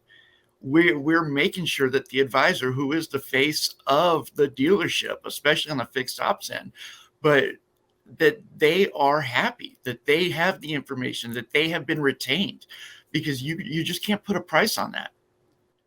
Yeah. And you know what? The title of this panel is Improving the Happiness of Service Advisors. And I would think, Ed, that when my service advisors are happy, that's going to be really a good thing for my consumer and for business as well. Absolutely. Art's talked about vulnerable, and we talk about vulnerability at our store a lot. When a customer's car is getting repaired, when you're maintaining it, that's one thing. You got to maintain all cars, but when it breaks, that's the low point of the ownership experience of that vehicle. And to minimize brand defection, we have to take care of those customers. And the way we do that is to be consistent and sing the same message. And all the tools that can help us do that also creates efficiency. And when we create those efficiencies, it ties in together. And that's and then culture added in on top of that. That's what creates the advisor ESI, to where it can translate into CSI, like Steve said. Because without a happy advisor, they'll never make a happy customer. And so it carries over. Now, not always does a happy advisor make a happy customer, because sometimes there's obstacles that we got to overcome, and that's part of the business. But it's our opportunity when they're at the low point of the ownership experience to make it one that's memorable, so they'll come back to you the next time. Yeah. Art, you've brought together some of the three best people in our industry, and Ed Roberts and Scott Gregg and Steve Hill. Art, talk to me a little bit about the tools that RepairPal provides for service advisors at dealerships today. Yeah, thanks. Look, you can tell the care and dedication of these leaders, but when a consumer comes in, they don't know the Stephen Hill, right? They don't know who to trust, because pretty much everyone presents a similar face. Trust us. And so what RepairPal does is it provides third-party validation. We've been doing service price estimation at MSRP for OEM parts, at dealer labor rates, because we believe in high quality at fair prices. And so when a service advisor knows that the dealer is RepairPal certified, they can speak with confidence to a consumer. I know you're hearing this from everyone, but look, third-party validation that we're taking care of you, which inspires the service advisor, because everyone wants to do well. And it inspires the customer to bridge that trust, which is exactly what people were talking about here. How do you take a vulnerable consumer and build trust? And one way is the tool of our estimator that dealers often use to show a consumer, hey, this is fair. Take it from a third party. Because the consumer doesn't know when you say, I'm doing this right. They can't tell who is and who isn't. Yeah. Steve Hill, I think to some extent, all of us as human beings are vulnerable, at one point or another. But you're right. This service experience is at a time when a consumer really is vulnerable. All right. And, talk to us a little bit more about how RepairPal has played a role, for your service advisors in being able to offer them that third party validation and do it right there at the store. Well, I like to encourage the advisor to use RepairPal with the guest. And so as we're going over the multi-point, and if there are any, whether it's objections or questions or concerns and prices involved, use that tool together. Now, by doing it with the guest, it's establishing exactly what we're saying. The trust is there. The pricing is consistent. Now it's time to move on to the next part of the relationship. But it really makes a difference. Is we have nothing to hide. We have very fair prices. We're not the cheapest, but we're not going to gouge you either. We're going to treat you fair, and you're going to get great service while we're at it.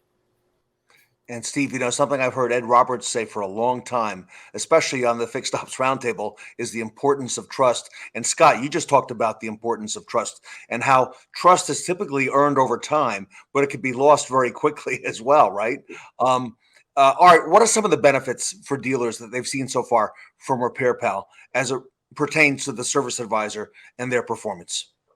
Yeah, well, win backs is a great one. When you train the BDC to say, hey, I know you went away, which means you might not come back, but here we were fair priced and you really do need that work. I mean, 25% increase in win backs just by being able to communicate to someone that you're addressing their number one concern, which is price and trustworthiness. So when you hit that head on, win backs, effective labor rate, retention, the metrics are all really positive. Ed, let me come to you one last time on the importance of trust and being able to offer that validation to consumers as well. Trust is the foundation of what we do, and the one of the things that you have to do as an advisor is build rapport. But truly, what we're doing with building rapport is creating a level of trust. And when you have loyalty, that trust continues to compound itself. Now, like you just said a minute ago, you build it over time, but you can lose it in a moment. And so you have to be intentional. You have to think things through, and you got to make sure that you're presenting the best opportunity for our customer. And like Steve said, show them, use it, show them, because people are looking for validation, and people use their phone all the time. That's what they're looking for, is validation. Well, if we're showing them the same information that they can find on their phone, then we're building that level of trust. We're enhancing that level of trust, and it gives us a chance to further increase loyalty. And you know what, Ed, you're right. You're so right. That phone, 10 years ago or 15 years ago was not really maybe as much, if any, as part of the equation. But today, Scott, everybody is fact checking everybody else. So I would imagine that even if you're not thinking the consumer is fact checking, Scott, I would imagine they're fact checking your advisors right now as we sit here in dealership today. Yeah, they absolutely are. We get that all the time. I can get this for this price over here, or, why does this price not match your price? Things like that. And that's stuff you have to explain and work on. And if you give them a good explanation, then yeah, that the trust is still there. But yeah, 100%, they're checking all the time. They sit in our waiting room and look at their phones and check us out. And yes, it's just nonstop. Yeah.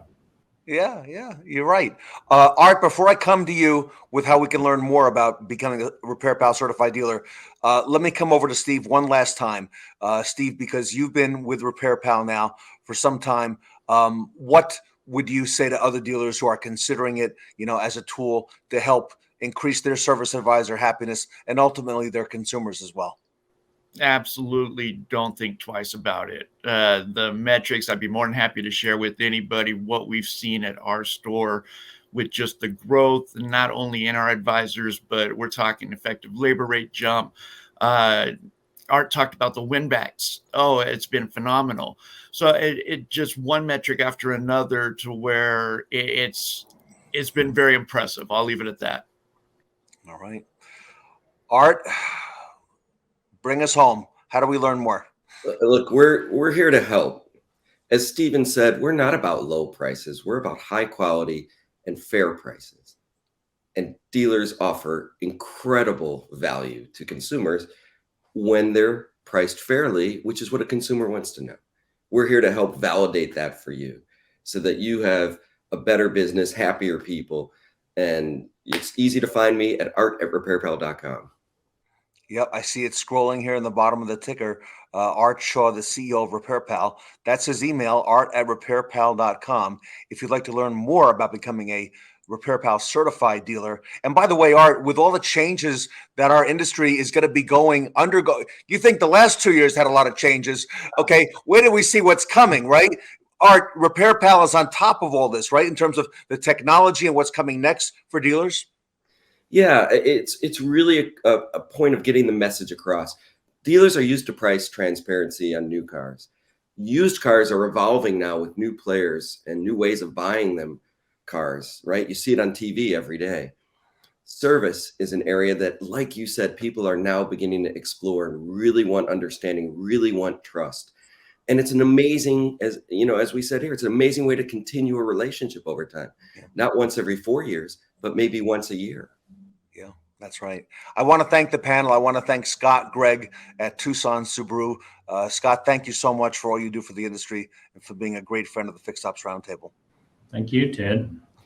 Steve Hill, wonderful to see you. And to, every time, Steve, that we do one of these panels, I learn more, not just about RepairPal, but about your dealership and the things that you're doing there. So, Steve, congratulations to you as well. Thank you. Always a pleasure, Ted. Appreciate it. Yeah, great stuff. And Ed Roberts, I don't even know what to say anymore. I mean, you're making it happen, and it doesn't get any more real world than this. These gentlemen are in the dealership. You're out, out on the road, and you're making it happen. So, Ed, thank you so much for all that you do. Glad to be a part of it. We are resilient in the car business, and we went through more change in the last 2 years than we have since we've been in the industry, and we got to keep pushing forward. Yep. Are we ever? Thank you, Ed. And Art Shaw, thank you, RepairPal, for all that you do for our industry. So we look forward to having you back. And again, as we go through 2022, there'll be a lot of new things to share. So Art, thank you from the Fixed Ops Roundtable. Thank you too. Everybody, Art Shaw and the panel here today at the Fixed Ops Roundtable.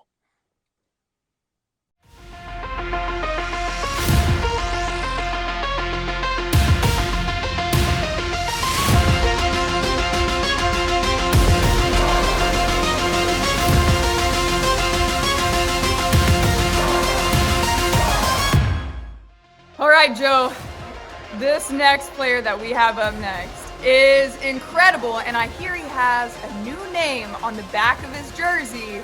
David Boyle is up next. How do you feel about David today? Bro, David Boyle will be bringing the heat, man. TraXtion is in this house. David Boyle laying down knowledge all about tires, helping us to understand the value that it brings. I can't wait to see his movement and action on this court. Ladies and gentlemen, get ready for David Boyle.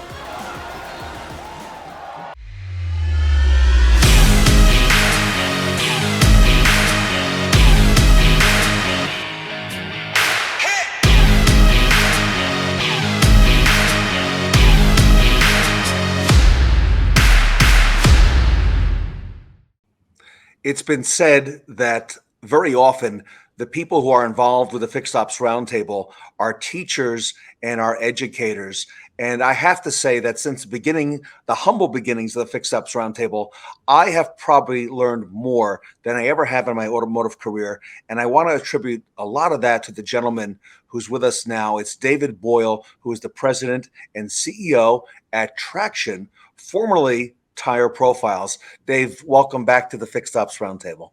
Thank you, Ted. I'm humbled to hear you say that. I don't imagine this. Most of us have learned just as much from you as we have from anything over the years. But thank you for those kind words. I appreciate it. Well, we've always known that tires are a retention tool, but you've really brought it to a new light. And the opportunities that dealers have, not just with the tires, but all the opportunities they bring us, the alignments and so forth. So, Dave, you've really done a great service and continue to do a great service. And I'm excited about this new chapter for you and moving forward now as TraXtion. Yeah. It's, same people, same guy here, same company, just new name, I guess. We decided we actually made this decision, ironically enough, at the beginning of COVID. Ted, we were gonna look to rebrand the company. Then, of course, COVID hit and everything changed, right? So we decided to put those plans on hold for a little bit, and then we sort of reintroduced everything at the first of the year, and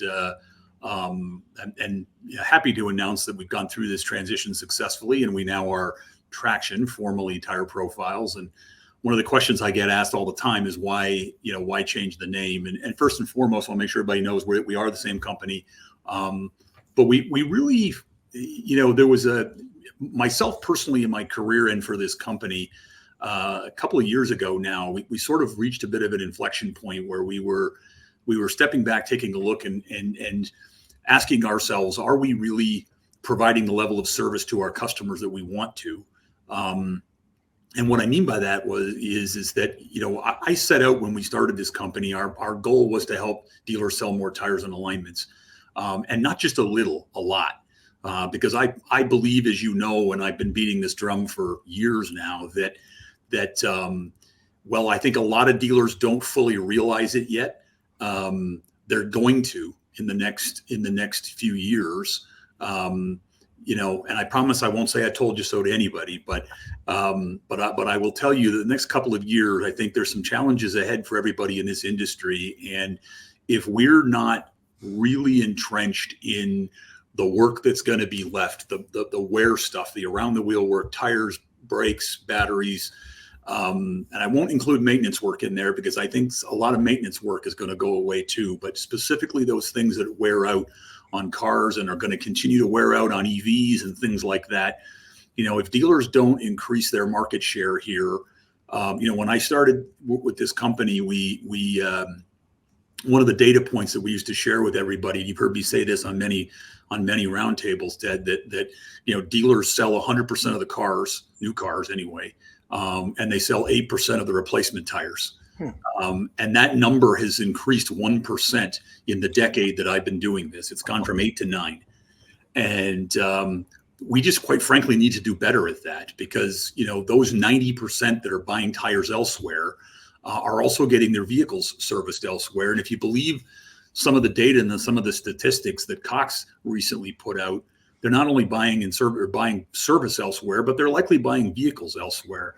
You know, for years, we've always wondered the impact that service retention and loyalty has on vehicle sales. And Cox Automotive recently published some data that suggests that actually put some hard numbers around this. And it's staggering, the difference. You know, it's something that, I don't have the numbers in front of me, so I'm not going to quote them directly here, but they were something to the effect of, if a customer is loyal in your service department, meaning they've had one service visit in the 12-month period prior to making the purchase decision, then they're 75% likely to buy a vehicle from you. If they're not loyal to your service department, they're only 35% likely to buy another vehicle. You know, if I'm off by a percentage point or two, it doesn't matter. That data alone ought to get every dealer's attention. You know, we spend all this money marketing trying to sell vehicles, and then truth be told, all we have to do is do something that they need anyway, which is to sell them tires and sell them things that they're defecting for today. Which we know are things like tires and brakes and some of the competitive services that, quite frankly, they get shopped on, and many customers go elsewhere. And we have to figure out a way in our world.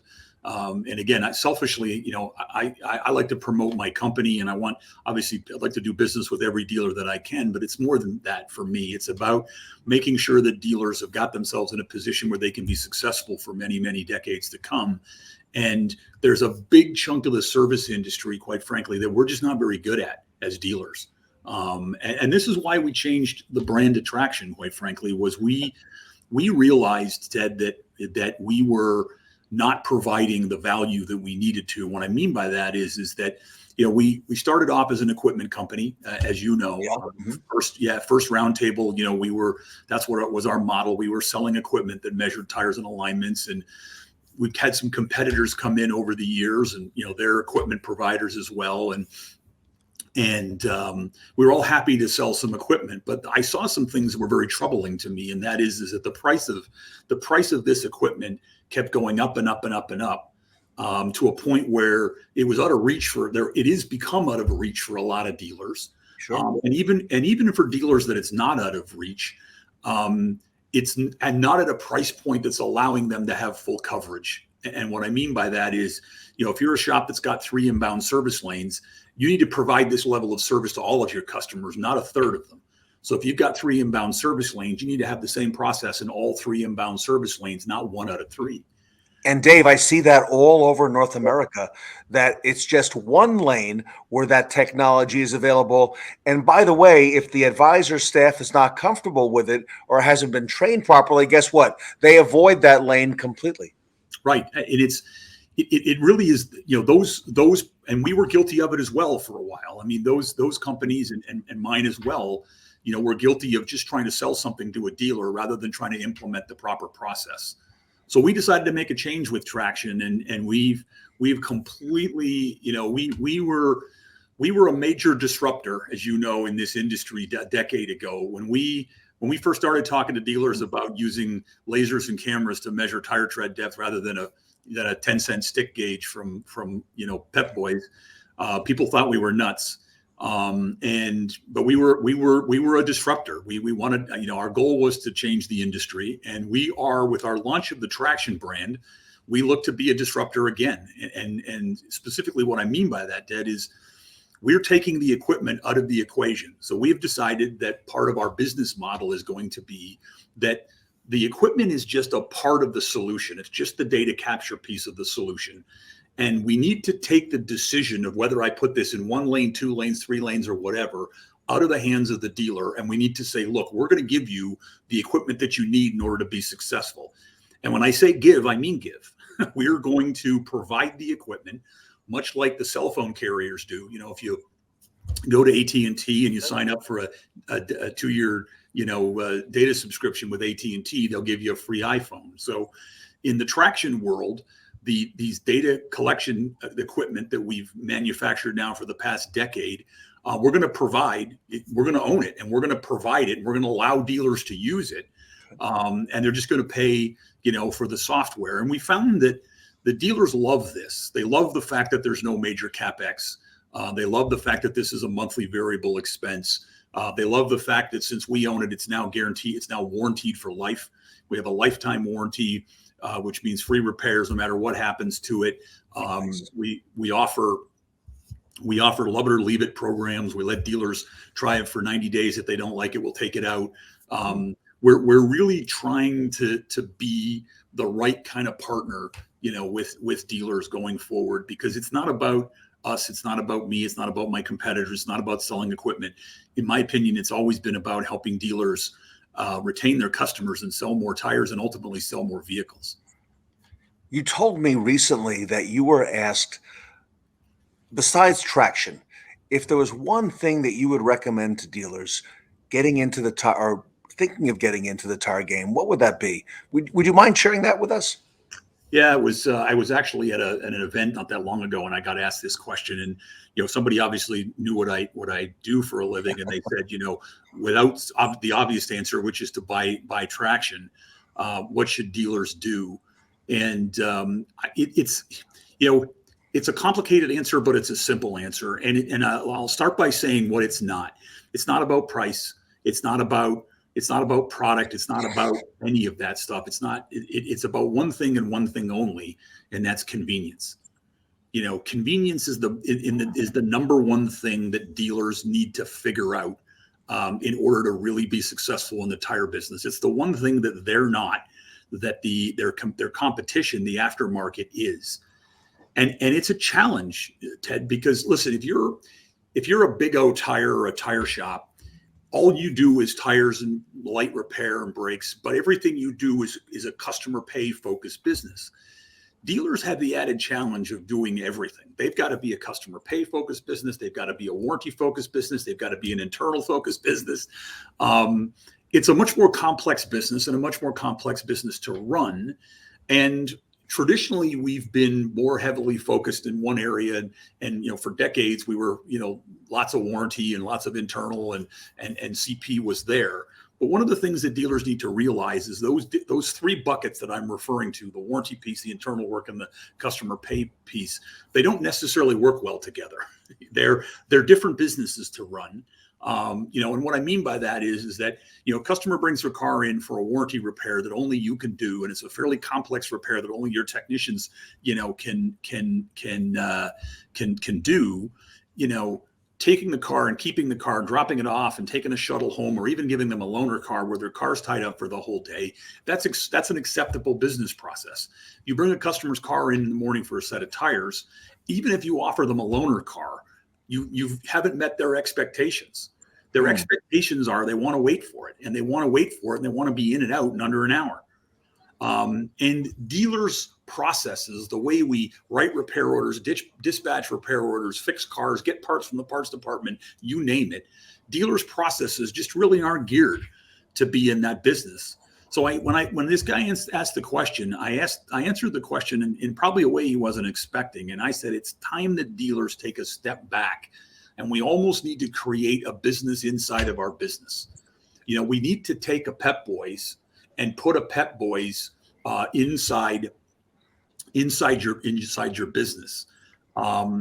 And I even went as far to, and I had a dealer ask me a follow-up question, and I even went as far to say, if I were a dealer right now, and I was sitting on some cash, which a lot of them are right now, given the money that we're making, I would go and find a successful independent tire and light repair shop in my town, and I would buy it.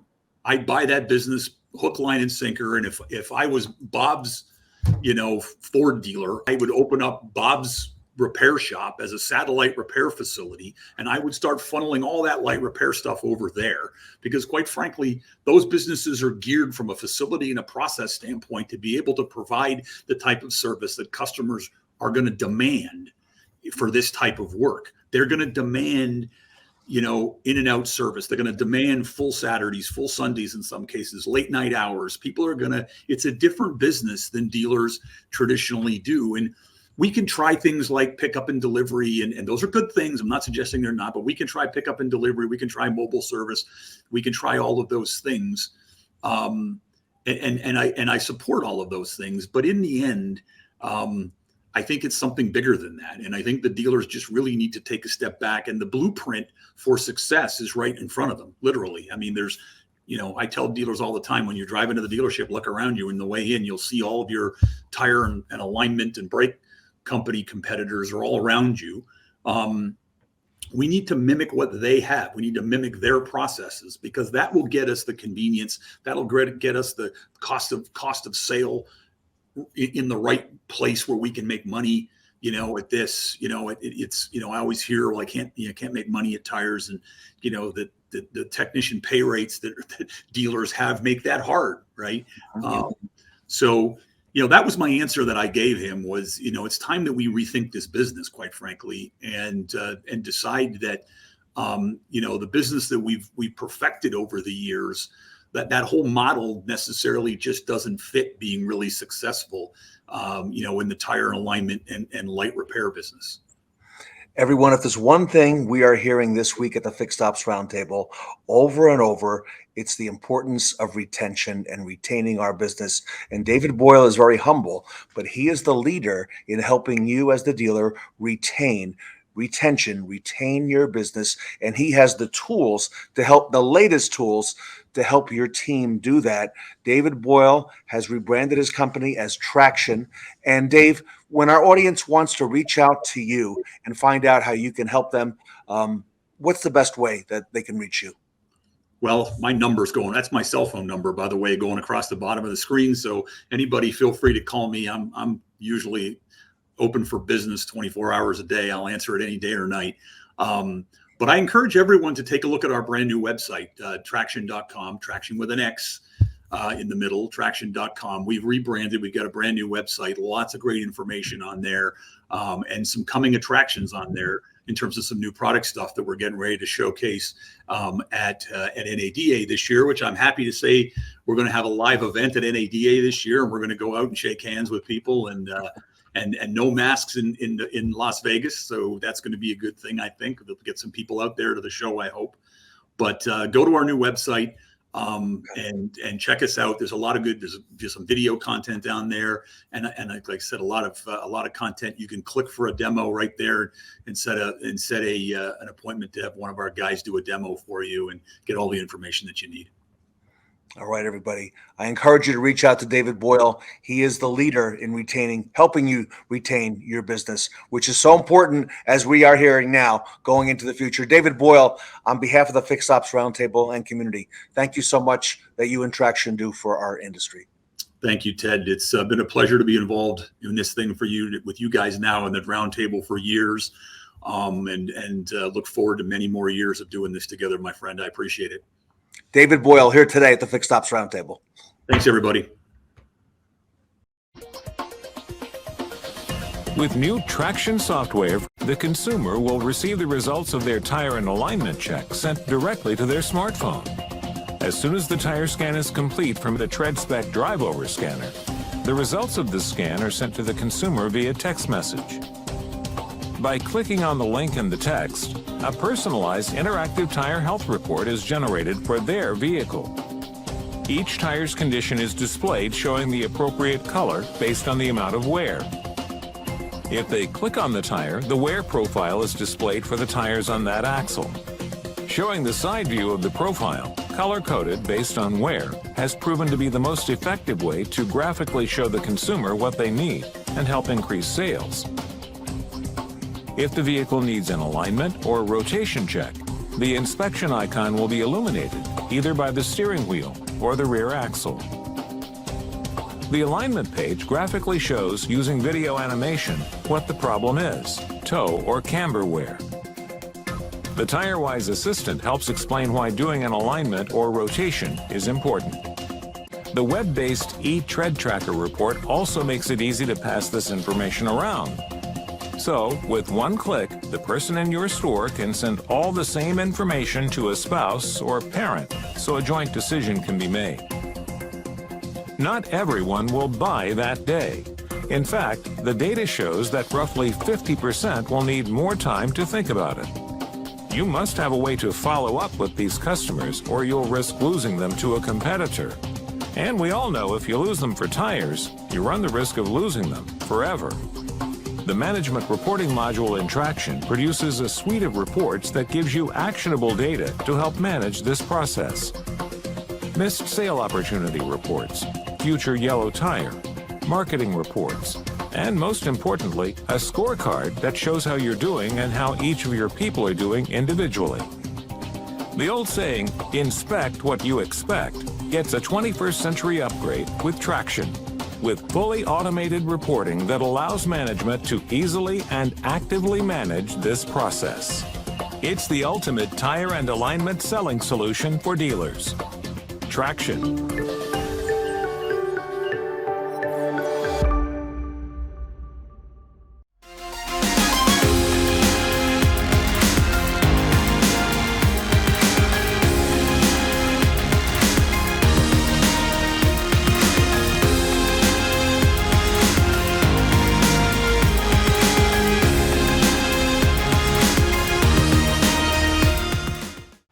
Welcome back to March Magic, where our goal is to impact the Leukemia and Lymphoma Society in a big way. Take a moment now, if you haven't already, to scan our donation QR code and share it with your peers. We appreciate everyone's support of such a wonderful cause as we fight to save the lives of so many.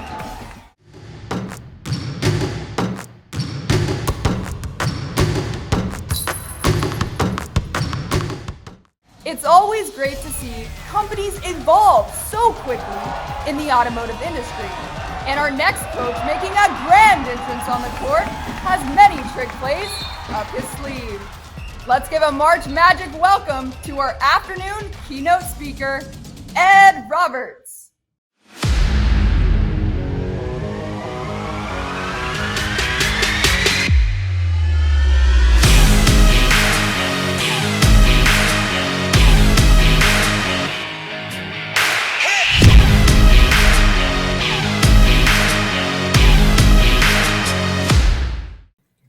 It's been said that our business is built upon relationships, and that is the differentiator that retailers have in the market today.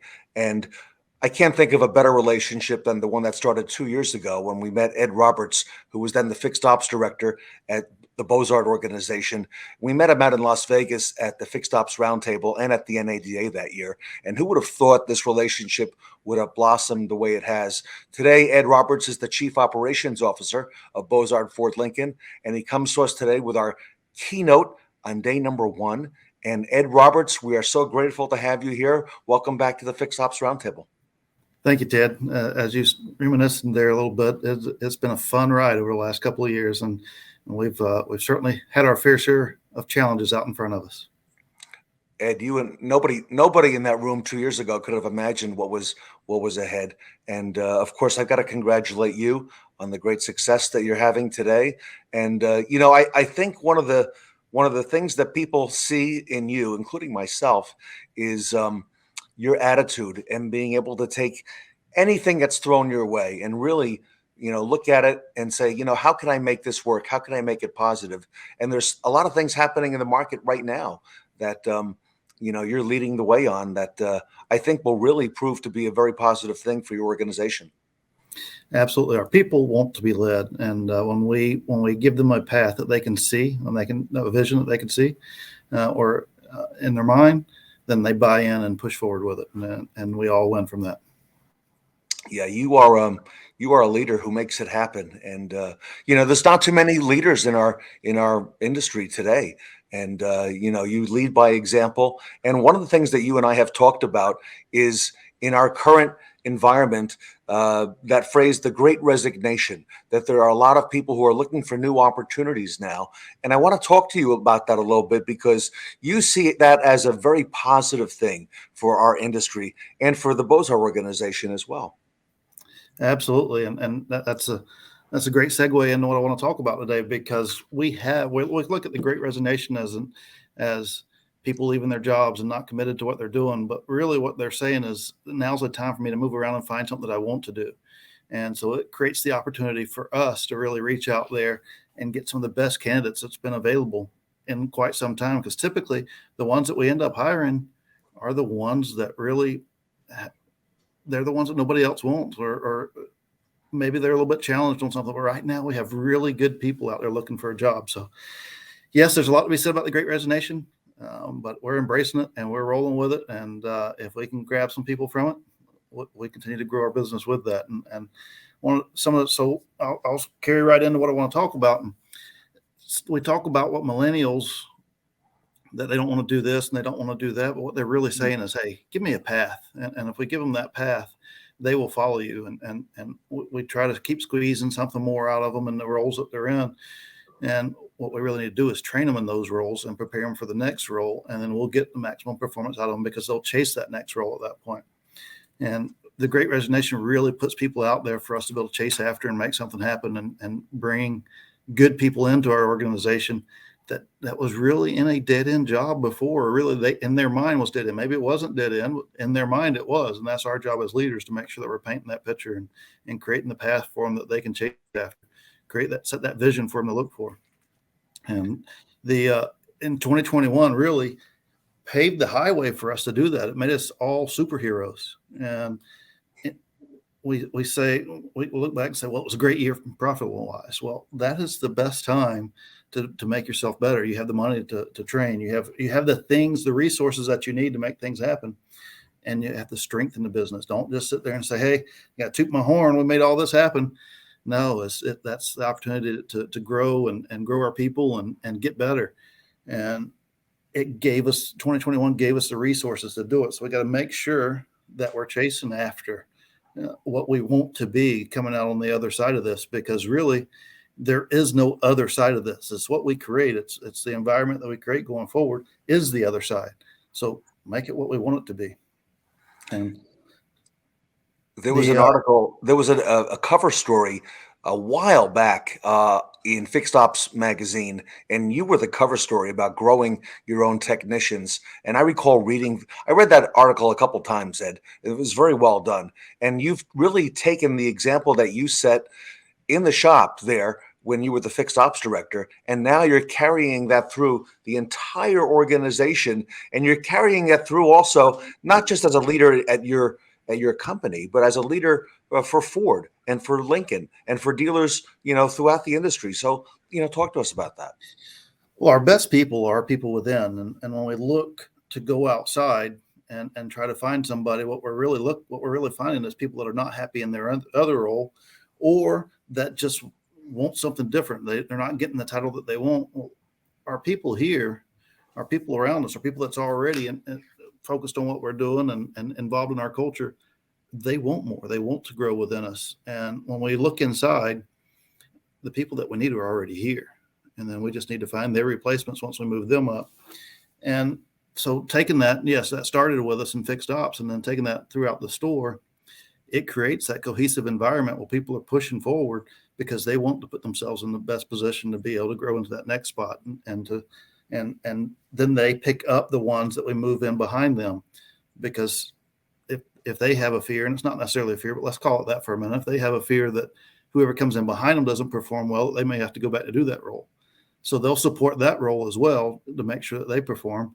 And it just continues to embrace a supportive environment and a supportive culture. We got to look within our people and find the right person that really fits the structure of the role that we're looking for. And those we know those people, the people that we know best are the people within our organization. So we already know whether they can fit that role. We're guessing whether the one that we hire from the outside can fit that role. But we also, another key element, Ted, to doing that is we also need to lose the fear of training our replacement. A lot of times we protect our own job and we hold people back from doing that. I want to train my next replacement, no matter what role I'm in, because what I'm doing is I'm making, when you do that, everybody's job becomes easier because everybody understands the roles that's in front of them. But we hold ourselves back from creating the dynasty that we want when we don't train our replacement. I want the next guy underneath me to be able to do my job as well or better than I can, so it continues on when I'm not here as well. But people are leaving their jobs at a faster rate than ever before simply because they don't have a lot of what we're just talking about here. They don't have the opportunity to grow into that next role. And if they do, if we are looking at them and we haven't told them, they're looking for a job already. Hang on, do things to hang on to the people that you have if they're the right people, and create that path. Each person that you have should know what their next role is. That way they can work towards that next role or the next roles that's available, and post within so that they know that when a role gets vacated, they can move into that, and maybe they'll prepare themselves for it, even if it's in a different department. We have detailers here that are very successful car salesmen now, and you wouldn't think that would be a normal transition, but you got to paint the picture for that to happen. And when we dial into what our people are capable of, then we can really put them in position to excel. And Ted, you've been through this before where you spend most of the day and you feel like you hadn't been able to make anything happen. It's been non-productive. You've been spinning your wheels all day long. Well, what you've really been doing is reacting to things or trying to handle things that you're not necessarily comfortable with or not necessarily effective with. And then before we go home, we handle a couple things that makes us feel like we got something done. At least I got something done today. And in reality, those are things that you're more comfortable with. And when we can build roles that's around what people's strengths are, their productivity just goes through the roof. And we all win from that. And that's, at the end of the day, that's what we're trying to do, is be productive in the roles that we're in. And we all win from that. So but training your replacement, let it go. Nobody's going to replace you if you're doing what you're supposed to, but have them prepared to come in behind you when the time is right. And look out there at what's available, because there is tons of people that is available to us right now. Because the Great Resignation doesn't mean that they're not going to get a job. It just means they didn't see a future in where they're at. And it's a huge opportunity for us to grow and go forward. A lot of times we hire people. Another point I want to make is a lot of times we hire people and then micromanage them to do this and to do that and adopt this high and hire them, figure them out. Don't create the stress, because micromanaging people is a good way to either get box checkers to work for you or someone to look for that next job, because we're sending them home stressed to the max and they're not able to perform at the level we want to. But you also learn what they're capable of when you lift the reins a little bit there. Yes, you have to guide them, but don't micromanage them. Let them be who they are, and they will shine. And a lot of leaders in our industry for a long time now know who Ed Roberts is. I recall a conversation I had a couple Fixed Ops roundtables ago with Mike Maroney, who, as you know, he helped get AutoNation and Republic Industries started and built that Goliath there. And I mentioned your name to him. He says, I've heard of Ed Roberts. I don't know him personally, but I know a lot of good things that he's doing that people tell me about. So the word is out there. And as we go into 2022, what advice do you have for the leaders in our industry that you'd want to share with them now today on the Fixed Ops Roundtable, things that they need to be aware of and prepare for this year?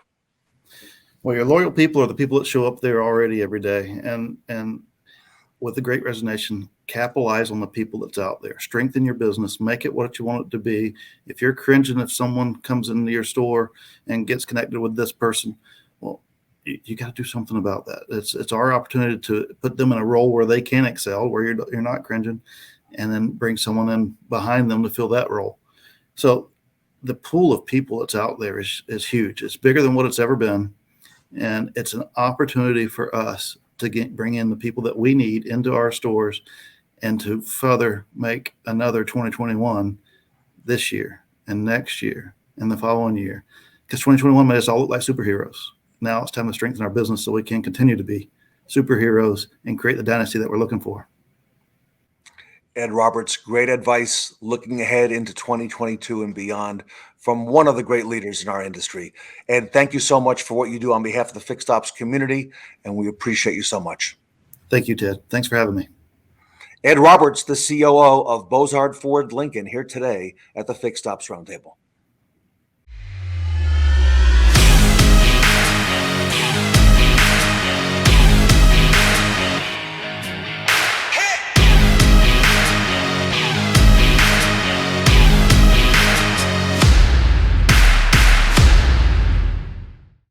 For car dealerships, a ringing phone is the sound of opportunity. Your next vehicle sale or service appointment is on the line.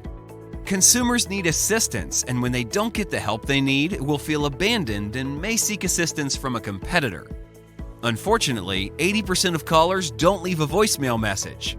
The average dealership misses about 8 service appointment calls per day. Convert just 20% of those and you'll drive another $325,000 a year in service revenue. That's a number you should be ringing up at the register. You could try to patch up the problem through call tracking, improving phone trees, allocating staff resources, using clumsy artificial intelligence or automated technology, only to realize that you're also missing after-hours calls when your dealership is closed or thin on staff. Come on, it's time to answer the call. Let Recall Masters Call Capture live agents convert these phone calls into scheduled appointments and vehicle sales, allowing your team to focus on face-to-face interactions with consumers in your store. Our skilled and friendly call center staff not only offers a customized greeting, bilingual agents, call recording, detailed reporting, and a host of other services, but will schedule service appointments and confirm them by email. So sure, place a priority on picking up the phones in your dealership, but why not take advantage of having call capture in place to avoid the 23% of incoming calls that never connect with a live agent? You'll only pay for the calls we pick up. Affordable pricing with no contract commitment, your complete satisfaction guaranteed, or first month is free. The service is up and running in less than a week, and soon you'll be enjoying the best night of sleep you've ever imagined. Safer vehicles, better informed consumers, and empowered dealerships. Recall Masters, the auto industry's recall solutions leader.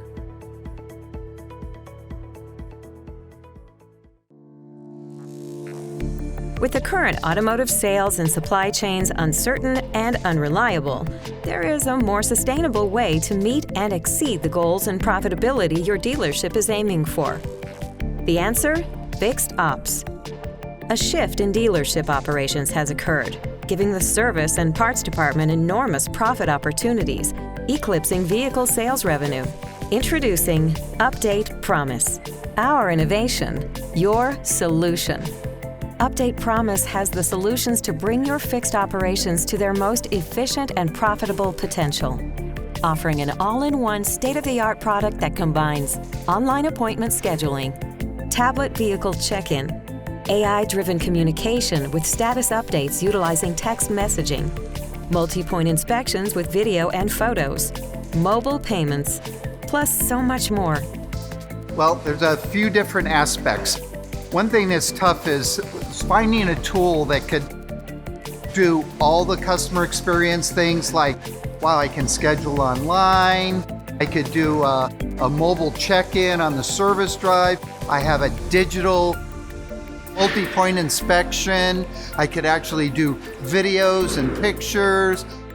At UpdatePromise, we recognize dealership operations are just as manufacturer-driven as they are customer-driven. So in order to be successful, we start with a customer-centric approach to build consumer confidence. We do this by shifting behaviors and technology to better connect dealerships to their customers, giving them an elevated experience beyond a birthday card or a phone call. UpdatePromise makes it simple and easy for the store to communicate with the customer, which provides an upfront, transparent transaction that is completely new to the service department. I think since we've implemented UpdatePromise, I think it's really just streamlined the process and has made it super transparent, and it's easy to talk to your customer, talk to your technicians, and just overall have better communication instantly versus having to wait. You can text someone, call them. I mean, it's just a lot easier and it streamlines the whole process. Would you like to worry less about customer-related and dealership issues and spend more time managing and improving your team instead? Is your department experiencing wasted time on admin work or technical issues rather than work you really need to get done? With the UpdatePromise solutions, we help make it happen. We all look at these projects together and we want to make sure that we are all on the same page, because if we don't believe in it, our employees won't believe in it. So we want to get everybody on the same platform so we can be the most efficient as possible. In an ideal world, this sounds perfect, but you probably want to know what results you can expect. With UpdatePromise, your goals can be attainable. Dealers who have implemented UpdatePromise have seen some tremendous early results, like in the first 5 months of the dealership adopting UpdatePromise, they saw appointment no-shows decrease from 21% to 9%, multi-point inspections sent to customers from about 2% to 100%. Total upsell dollars increased from 22% to 53%. Plus, in the first 5 months after initial training, the dealership employee utilization and adoption rates increased over 50%. It's affected it a great deal. It could be a hidden net profit to you, because the way I look at it, you can never really measure employee satisfaction. And when I have happy employees, I'll always have happy customers. And that's a great benefit right there. Results like that, along with the time and cost savings, UpdatePromise can be that game changer you've been looking for in your fixed ops approach. We're able to actually track, hey, how many promises were actually served up to the technician? A promise is a multi-point inspection. And then we're able to track how many did they actually close? And then how many of those actually had media? How much of that media actually made it to the customer? How much of that media was actually opened and received by the customer? Well, that is powerful.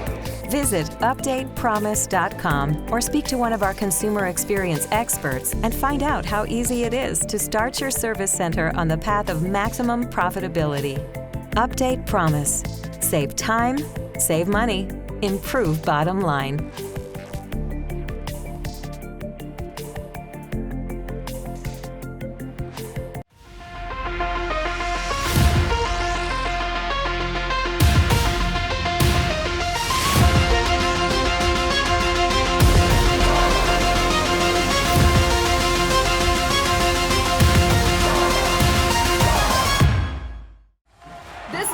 On the court has promising potential, and I have no doubt that they will have you on the edge of your seat once you hear the benefits they bring to this game. Please welcome UpdatePromise and Sunbit.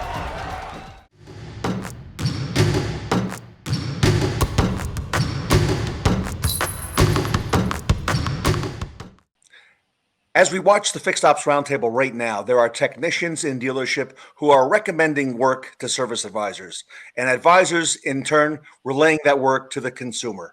Never before has there been a tool or a technology to help the affordability, to help the advisor and give them more confidence in that process. There's a new tool sweeping North America today, and I'm very excited. It's the first time we've talked about it here today at the Fixed Ops Roundtable, and I want to welcome the panel, starting with our good friend, Curtis Nixon from UpdatePromise. Kurt, welcome back to the Fixed Ops Roundtable.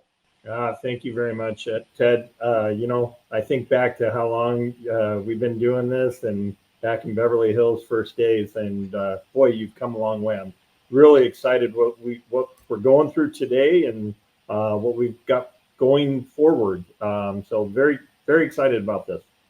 And Kurt, I know you're going to be introducing Adrian and the panel in just a moment, but I got to say this, Kurt and UpdatePromise have been with the Fixed Ops Roundtable literally from the very beginning. They were the very first sponsor at our very first big event out in Los Angeles. And we have watched UpdatePromise grow. And, when we went through that time of COVID, Kurt, and I don't know if you recall, but we went into our first virtual event with a lot of uncertainty for the business.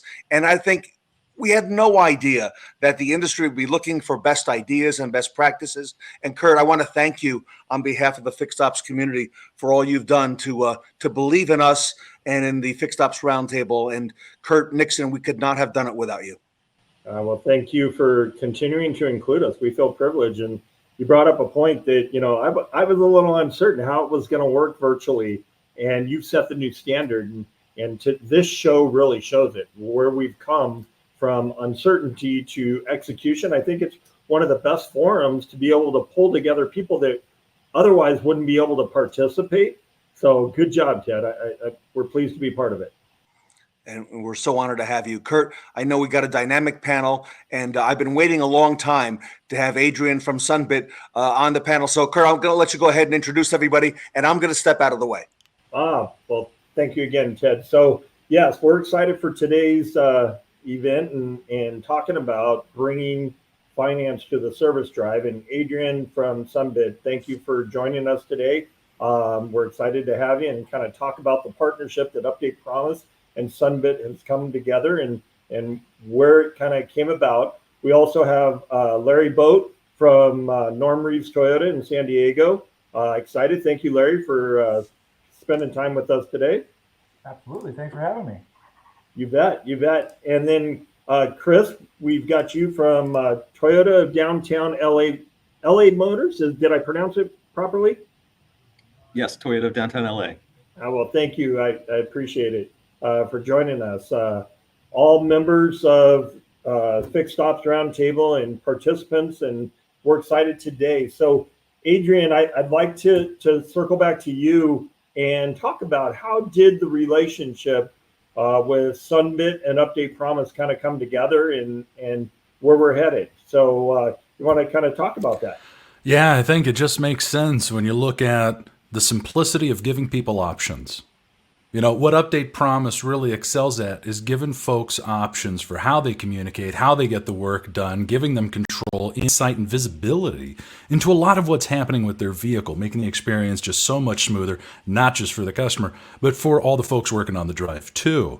So with Sunbit, we're also giving people options for how they actually pay for the parts and services they need. Because at the end of the day, a lot of folks experience sticker shock. They have safety-related issues. A lot of variables come into play where people might just appreciate the option of splitting up their service bill into monthly payments. Service now, pay over time. So coming together with UpdatePromise just seems like the perfect fit. I mean, we are providing people these options at those communication touch points that matter most.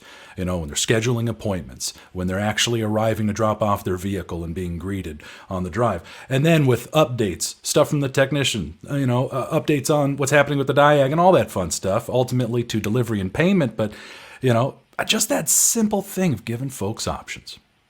I think you hit it on the nose, providing that option. Customers or consumers today, everywhere that they're buying online, it is part of that process of options of how do I want to pay, right? More and more consumers, first off, they want to have options to buy stuff online, to schedule online, as you mentioned, and to approve stuff, visualization, video. But that one extra element, as you pointed out, Adrian, is so important to give them those options. When they come in and expecting, I'm just going to get an oil change or what have you, to be able to have the option when it is discovered there's something else. So we're excited about the partnership coming together. Two technologies that have been phenomenally accepted by the industry, fairly new to the industry. To bridge together with a partnership like this is very exciting.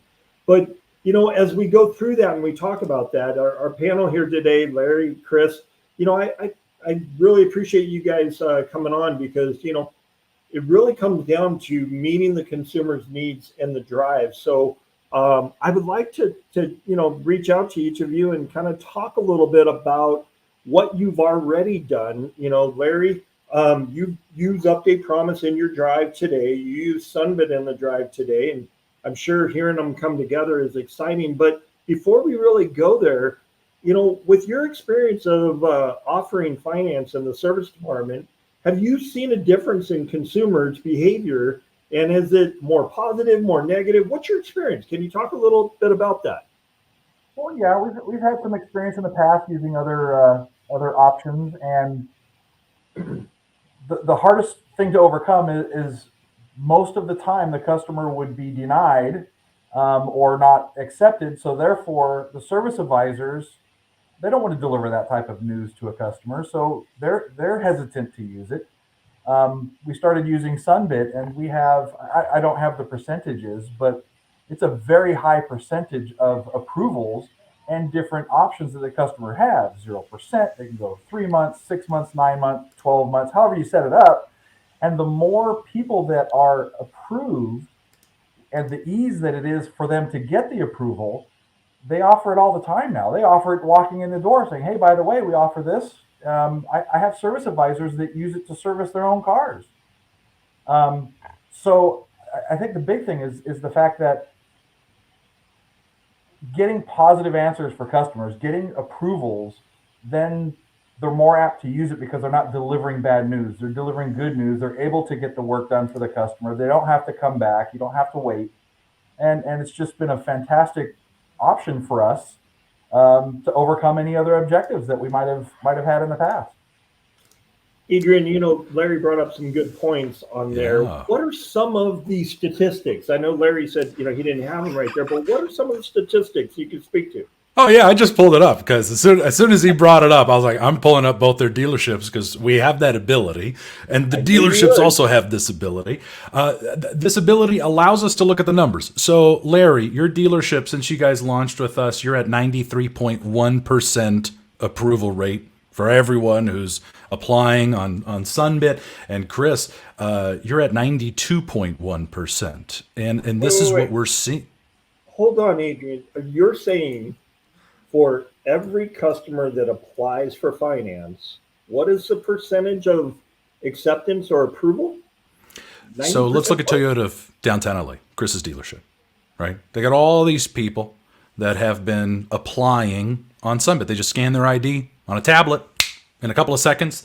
92.1% are getting approved. So 9 out of 10 people are given options with Sunbit technology.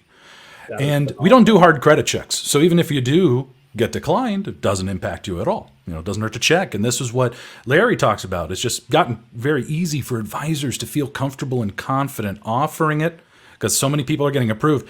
Now, if you look a little bit further at Chris's dealership, we're seeing that almost 70% of approvals convert to transactions, convert to closed CPROs on the drive. And the average CPRO at Sunbit right now at Chris's dealership is $830. And at Larry's, it's $806. So we're seeing 2 Toyota dealerships in different regions ultimately seeing the same numbers. And this is what we see across the board, regardless of OEM and region, coast to coast. 9 out of 10 folks get approved, and 7 of those are convert to closed CPROs on the drive. That's phenomenal. That's awesome. That's awesome. You brought up approvals. Chris, in using this, how are you able to take those approvals and implement them into your execution? I mean, is it increasing your approvals for upsells or for what you're offering? Can you speak a little bit about that? Absolutely. Yeah, Curtis, I think Larry kind of hit the nail on the head. It really starts the whole transaction off on a positive experience. It's an optional process. We let the guests know we do have financing available, and it's really not a question of whether or not they can afford to do the repair. It's the flexibility of being able to pay over time. So whether it's 3 months or 6 months or 9 months or 12 months, it takes the pressure off. It lowers the guests. It drops their shoulders proverbially, and it starts the whole process off on a little bit more of a better foundation to build that relationship with the service advisor and really discuss the options that the vehicle needs and the things that they can wait on and what may come up in the next 6 months in order to prepare for what the future brings if they're choosing to keep the vehicle. So yes, the soft pre-approval just kind of sets the tone for the service experience, and it just makes it easier to engage in the conversation, and it lets the guests, choose the decision that fits their needs the best. Yeah, Chris, I think you hit on the nose. Getting back to why they were there in the first place. Sometimes I think, as you mentioned, when financing or the ability to pay for what you're bringing in as a need is a distraction from the need itself, right? That financial pressure. So if you can eliminate that with high approval ratings, a simplistic process to execute, I can see where that would just transition that customer back to, why are you here? What are we getting taken care of for your vehicle? Hey, Larry, can you talk about process? How are you implementing the service financing into your team's process day to day? Well, we have numerous ways now. We have it, it's tied into our appointment scheduler. So a customer can check pre-approve themselves while making an appointment. Also, we have it on our online tire store. So if a customer is looking at tires, they can pre-approve themselves for a set of tires, make an online appointment without calling the dealership, as well as on the service drive that we have, our iPads and service advisors are using it as a tool. If they come across something of why a customer doesn't want to have a certain job done, if it has to do with cost or wanting to wait for paychecks or what have you, they're able to pull that out and just say, hey, look, we can do it now and you can pay for it on your next check or what have you. And also turning it into future services. If a customer's ready to have service done later that they're aware of it, I've had, I would say, at least 10 or 15 customers come back and say, hey, can I use it again? I need to have this work done now. And so they're starting to see it as a benefit and asking for it, which you never would have expected that based on our past experiences with other programs. So it's kind of from the appointment process to the write-up process that's available. We've got our ask us about financing on the doors as the customer's walking in, as well as at time of upsell for the service advisor. Yeah, I can see that we're really beneficial and, again, take that pressure off. Adrian, Larry hit on something. Can you explain to us, he said if they don't use that financing option while they're there at the drive, it could prompt them to come back. Can you explain that? What does that mean? Help the audience understand that. 100%. So Sunbit technology just makes it easy for folks to split up their service bill into monthly payments. But when they're applying, they see their maximum approval amount, which for auto dealership partners goes all the way up to $10,000. So I might be showing up today for an oil change, and now I'm being faced with some unexpected recommendations by my advisor on the drive, and that's stressful. So then the advisor tells me, hey, by the way, you don't got to pay for all this today. In fact, you got your ID, I can show you, and then the Sunbit tablet app does the rest. Scan ID, a couple seconds, and I get approved for $9,000. I only need $1,000. Right. Whether I use it or not, there's still leftovers. I'm also a Sunbit customer. I've done 5 Sunbits over the years, and there was a point in time where I actually had 3 that overlapped. I had 3 different Sunbit transactions from different merchants for different local needs that I had. And customers have that flexibility. So let's say they don't use it today. Hey, that approval's locked in for 28 days. Come on back. I see express writers on the drive, even for smaller jobs, just showing people their approval amount to plant the seed for a future visit. How do you know that customer doesn't have a second vehicle at home they've been deferring work on? Right? That's a good point, right? Yeah. Vehicle, right? You've got that one at home. I brought it in for oil change, as you pointed out, but then it's been weighing in the back of my mind. I really need to get, tires on my other vehicle. You can apply that same approval, not just for that RO or that vehicle, but it's individual specific so they can use it for others. Yes. And what Larry's team has figured out, and it's the same with Chris, the top dealerships, the top sun beasts, we call them, the top Sunbit users, they bring it up early and often. You know, we're not waiting until it's time to pay to then spring the option on them, because it helps with their planning and budgeting up front. You know, and when you think about what UpdatePromise is doing for folks and what Sunbit's doing for folks, it's alleviating stress. Yeah, simplicity today is so important, and I agree, Adrian. And which really leads me into a question for you, Chris.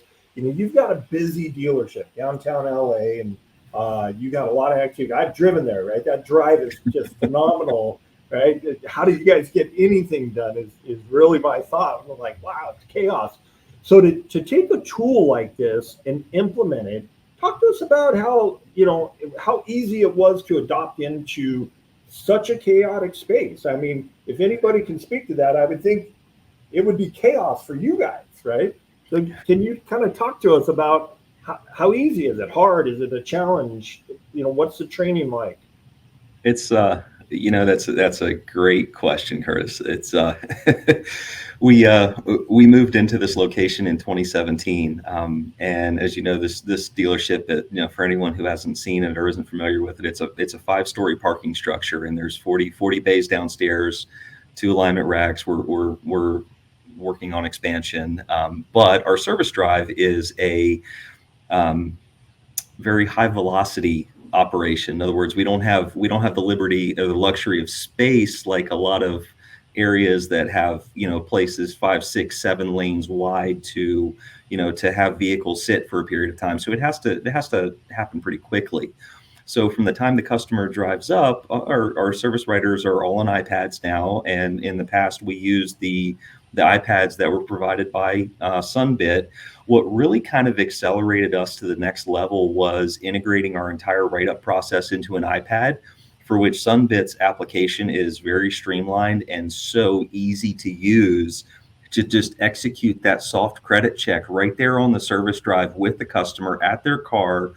Or if you've already tagged the car and it's moving through the process, you're able to just seamlessly offer that communication to the guest in a matter of seconds to get the answer and then move on. So it really doesn't slow down the process at all, and it's actually very user friendly. And like I said, in a matter of seconds, with the iPad wirelessly, we're able to offer that solution to the guests, and people just love the flexibility of it. It's really kind of taken hold here, and it's part of the process. We see a lot of repeat customers, and then they have their choice of what they want to use. They either use Sunbit. Some of them have the Toyota credit card. That's a fantastic option too, but it's not for everyone. So we have to find out what fits. And Sunbit has been an absolutely useful tool at our location because it's quick, easy. The approval numbers are fantastic, and it just gives the guests the flexibility to make it happen. So yeah, we love it. Chris, I think you bring up a good point. More and more writers, some just handing them an iPad. Whoa, what is this, right? That's new and, a little bit of a challenge. Can't you just give me a piece of paper? I'll just do it quicker. But when we can start to incorporate, whether it's the write-up process with UpdatePromise or the approval process and with Sunbit, and that now becoming one and the same, all part of it, the more that we can give technology and tools that are simple for our writers. It's hard to get writers today, right? And to get them to adopt new technology, it's got to be a simple, easy, streamlined process. It doesn't add, but it is a benefit to the writers to adopt it at that level. So that's exciting. And your drive, if you guys can do it at your drive, any drive can do it. I again, like you said, it's a unique environment down there and so busy. You guys are so successful, and a unique footprint to execute that is very impressive. It's just phenomenal, especially at the approval numbers that we're hearing. That's great. That's great. As we think about that and we talk a little bit further, Larry, you use UpdatePromise in the drive and you use Sunbit. How do you see the benefit of this partnership coming together and executing in a streamlined process. As you mentioned, it's on your tire program, it's there, it's on the scheduler. Embedding this into the rest of the consumer experience, you really see that the customers are going to enjoy that. Talk to us a little bit about what you foresee as being some of the simplicity, execution challenges. What do you see there? Well, kind of like Chris was talking about, having the application process on the same iPad as the write-up iPad, so the service advisors don't have to look for it. They can utilize it at write-up. Benefits, some of the other things is over the phone estimates. You're giving an estimate to customer, they can't afford it. My service advisors say, hey, let me send over the link for you. You can pre-approve yourself. Give me a call if you have any questions. And we're not even having to do it, that they're able to do it on their own. So I'm not really seeing any negative or challenges with it. I think as technology gets better, and we are now using iPads on the service drive, and we're sending customers MPIs electronically with the upsell recommendations. I think tying maybe a link to the MPI form that they get with the estimate when they click approve or deny, that they can do that without having to ask us. They don't even have to tell us if they want to use a credit card or use cash or check or Sunbit. It could just be done, and their privacy is protected more so that way. So I see nothing but benefits. I don't see any negatives coming in the future with technology and us being able to combine all this together. I think you hit it on the nose. Our consumers in the past, this was new and exciting. Today's consumer, especially coming out of COVID and the digital customer, right? It's something they're expecting now. It's not really like, oh, this is something we can give you as a benefit. It's almost expected. You go to Amazon, you can see I can finance my Amazon purchase. So why can't I finance my service drive purchase? Really, the consumer of today has changed. We used to say they're changing. They've changed. And if we don't change with them, those are great points, Larry. You hit it right on the nose. Adrian, any other areas that you see that are coming forward in the future that you can speak about with either the partnership or Sunbit individually, and where is Fixed Ops going with this? Giving people options is just where it starts. And what's exciting is COVID provided an opportunity for technology to really start changing things in a good way for folks. Like you said, buy now, pay later became this hugely popular option for online shopping. And now people are expecting it. With UpdatePromise, we've made it even easier to see and identify with those options on their own. So in addition to all the great customer touch points we have on the drive with advisors and cashiers and porters and all these folks who are helping people face to face, we also are leveraging technology to meet them where they want, which is maybe on their phone, maybe at home, to help expedite things for themselves or maybe just for added convenience. And hey, I use buy now, pay later for this other thing I bought online, and now I can use it for my car. That's pretty great. And for years, people didn't ask for something they don't know exists. Well, now it exists and they're asking for it. Larry and Chris, I'm actually kind of curious, since things have changed with buy now, pay later, I'm sure your advisors have maybe had an easier time talking about it now that it's more popular. Well, yeah, definitely. I mean, it's part of everyday life. So it's just really easy to segue into that and not have, wait for an answer or a no. You just say, hey, by the way, we have this option available, and it allows the customer to make a decision based off of what the car needs as opposed to what they're able to do at that particular moment in time. Yeah. And Kurt, back to your question about, where is this going? What can I share? Well, at Sunbit, of course, we want the dealership to do well and win. We want the customer to have options and win. But there's a big audience here, and those are the advisors, the people actually working on the drive, the cashiers, the porters, everyone who interacts with Sunbit, all these people who are trained and certified around the country to offer Sunbit. Really, What we're doing is doubling down on our investment in what we call the Sunbeast community. This is our way of recognizing and rewarding advisors all around the country for all the hard work they're doing. And we're getting tremendous feedback for this. A lot of folks appreciate Sunbit because they appreciate them. You know, we're all about elevating the experience, not just for the customers, but for the folks on the front lines. You know, so we have a Sunbeast app coming out soon to help with education, training, leaderboards, challenges, rewards, all this fun stuff. So the future is looking very bright, and with further integration with partners like UpdatePromise, we're helping to increase access to service on the drive to a broader spectrum of folks. Adrian, would you mind if I come back to you for a moment? Please. Because I've been offline taking notes the whole time, right? And let me come back to those approval percentage numbers. Yes. Did you say 92.1% approval at Chris's dealership? By the way, Chris, how many technicians, how many advisors at your store, Chris?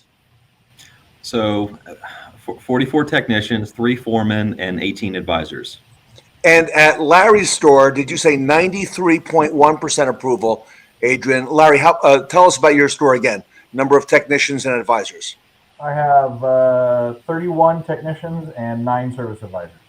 So, Adrian, first of all, these numbers are incredible and spread across the number of, as you just said, technicians and service advisors, because I do think, Kurt, there is an audience here that, you know, initially I was not aware of it. Adrian, you're right. It's the service advisors, because it's going to give them the confidence. Now, Adrian, in my dealership, if I have UpdatePromise, but I don't yet have Sunbit, or Kurt, vice versa, right? If I have Sunbit and I don't yet have UpdatePromise, is that something that you can help our audience with so that they can have the whole package?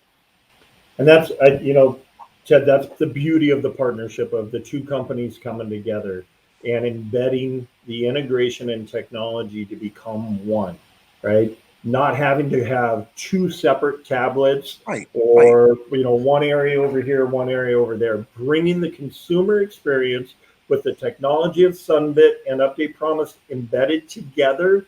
It's a seamless process. To your point, making it easier for the writer, for the consumer, and soon to come, pickup and delivery. So a porter is going to pick up the vehicle, get a sign off, you know, they're picking it up, they've got the pad right there, and they can get approval right there on the drive or at their house. Or as they're delivering the vehicle to the customer and they're like, whoa, I gave approvals along the way, but I just didn't realize it all added up to $2,000, $3,000.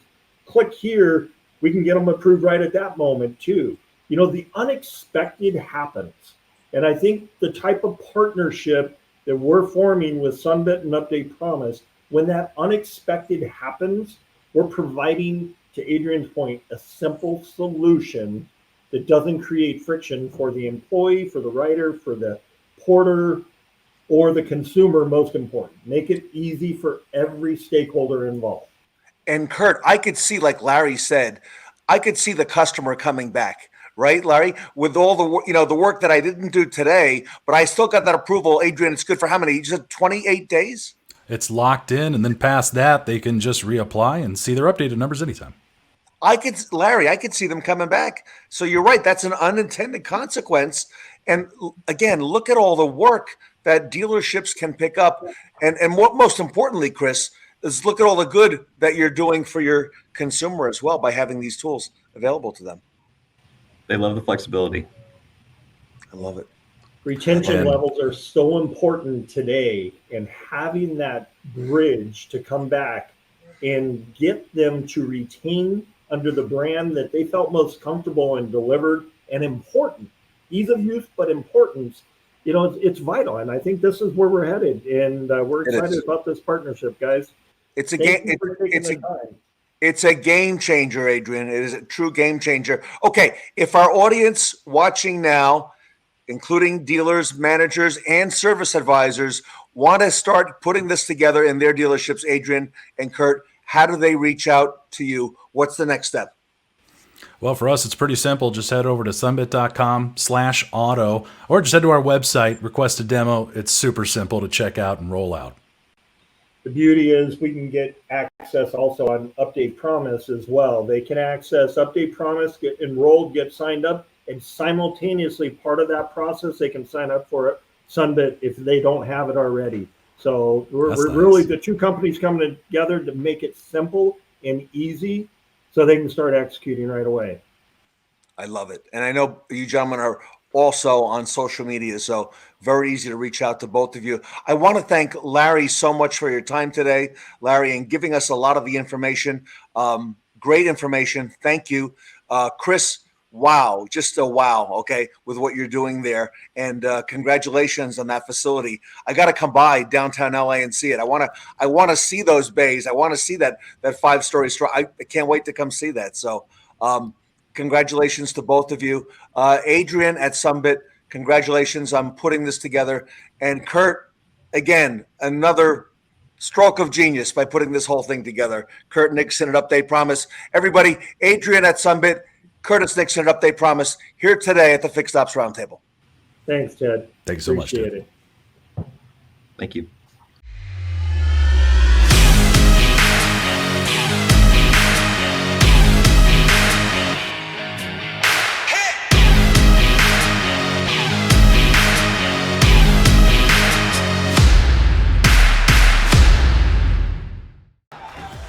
Up next, we have a team that's main goal is to incorporate new technologies that will reduce bench time for their players in the fixed ops game.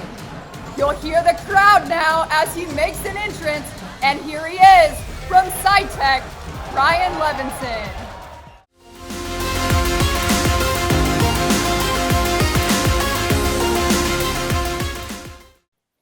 No better time than now to talk about technology and AI and machine learning and all the developments that are happening for our technicians in the Bay. And we figured we would go to the expert. And that expert today, everybody, is Bryan Levenson, who is both the founder and the CEO of CYTK, CYTK.io. Bryan, welcome back to the Fixed Ops Roundtable. Ted, thanks so much for having me. Thank you, Kara and Gene, too. I know you're somewhere back there. You know what? You stole the show at the Jumanji event when you came on, and a fellow named Les Silver introduced you to the Fixed Ops Roundtable, Bryan. And I tell you, we had so many people saying, wait, let's see that again. Look at that. Look what he's doing for our technicians with our smartphones so that our technicians can be more efficient. And, you know, that, Bryan, that labor that the techs generate is so valuable, and you are now doing so much to help them preserve that time for the dealership. So on behalf of the Fixed Ops community, Bryan Levenson, thank you for all that you're doing. Absolutely. You know, it's interesting. It's a little tangential, but when I first met Les Silver, this was probably about 3 years ago now. He took a look at CYTK and he saw all the different things that we were trying to do on the smartphone. And he literally started cursing at me. It was like 15 minutes into the introduction. I can't believe you guys are doing this. We wanted to do this when I was heading up Identifix, all of these things. And really, I think historically what the issue's been, at least with smartphones themselves, is it's just been very difficult to present sophisticated content on the small screen. And that's what's been kind of hindering our industry for advancing into a mobile technician type format. But Ted, that's not the case anymore. We can watch X-Men movies now on our smartphones. Yes, we're doing so much more on our smartphones than we were 6 months or a year ago. And I got to tell you, Bryan, you know how many new products or services Les has come to the Fixed Ops Roundtable with? One. A lot. You're just you. You're the only one he has come with. So it immediately got our attention. And you know why, Bryan? Because he's got a pretty good track record, right? So talk to us a little bit about what you're doing at CYTK right now with technicians and this mobile device usage in the Bay. What's driving that right now? Yeah, let's talk a little bit about that. I'm going to go ahead and walk through several slides, if I may, and it will really be able to articulate exactly what it is that we're talking about here. So what you're seeing here is our sign-in screen for our mobile app.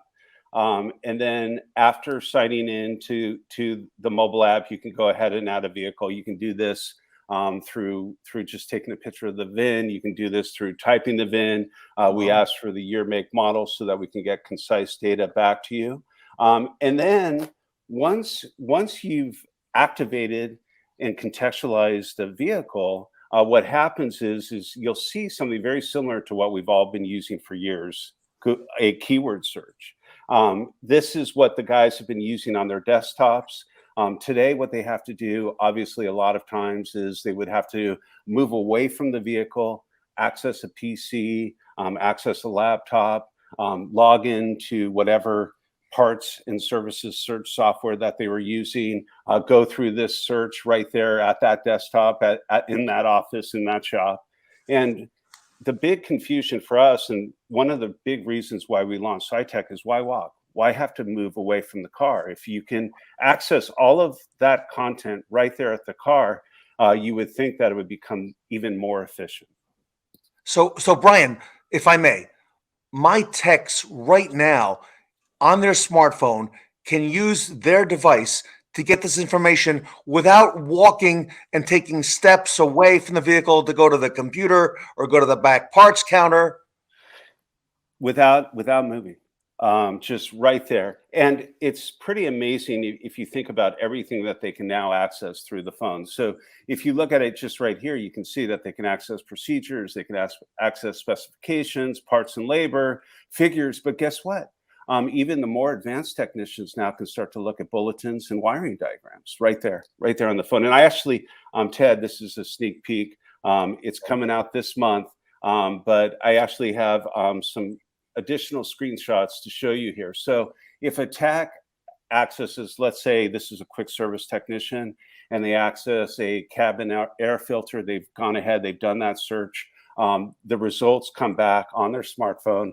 They have the OEM content right there. And then what we've done, Ted, is we've seen a real trend for technicians to view YouTube videos. So not everyone likes to learn through just visual, through reading something. They like to learn through kinesthetic learning, where they're actually watching a video. So now what you see, I believe, and this is the first time, is you actually see the OEM content with the YouTube right there on the search results page on the mobile app.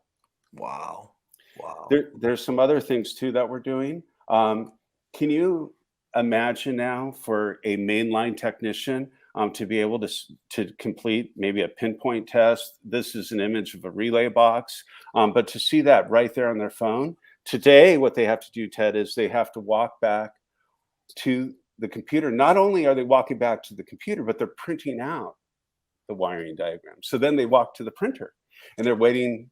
They get the printed paper and then they go back to the car. Why are we doing all of that? Why not just have a beautiful representation of that wiring diagram right there on the phone? And they don't have to go through that labor anymore. And then here's the last slide, a last little quick sneak peek. But this is for Honda, this is a service bulletin. And again, right there at the car on their phone without them moving. Wow. Technical service bulletins right there on the smartphone for my technician. Right there.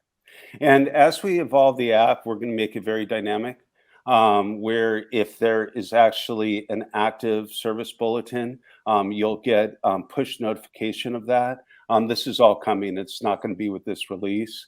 The wiring diagrams will have its own section within the app.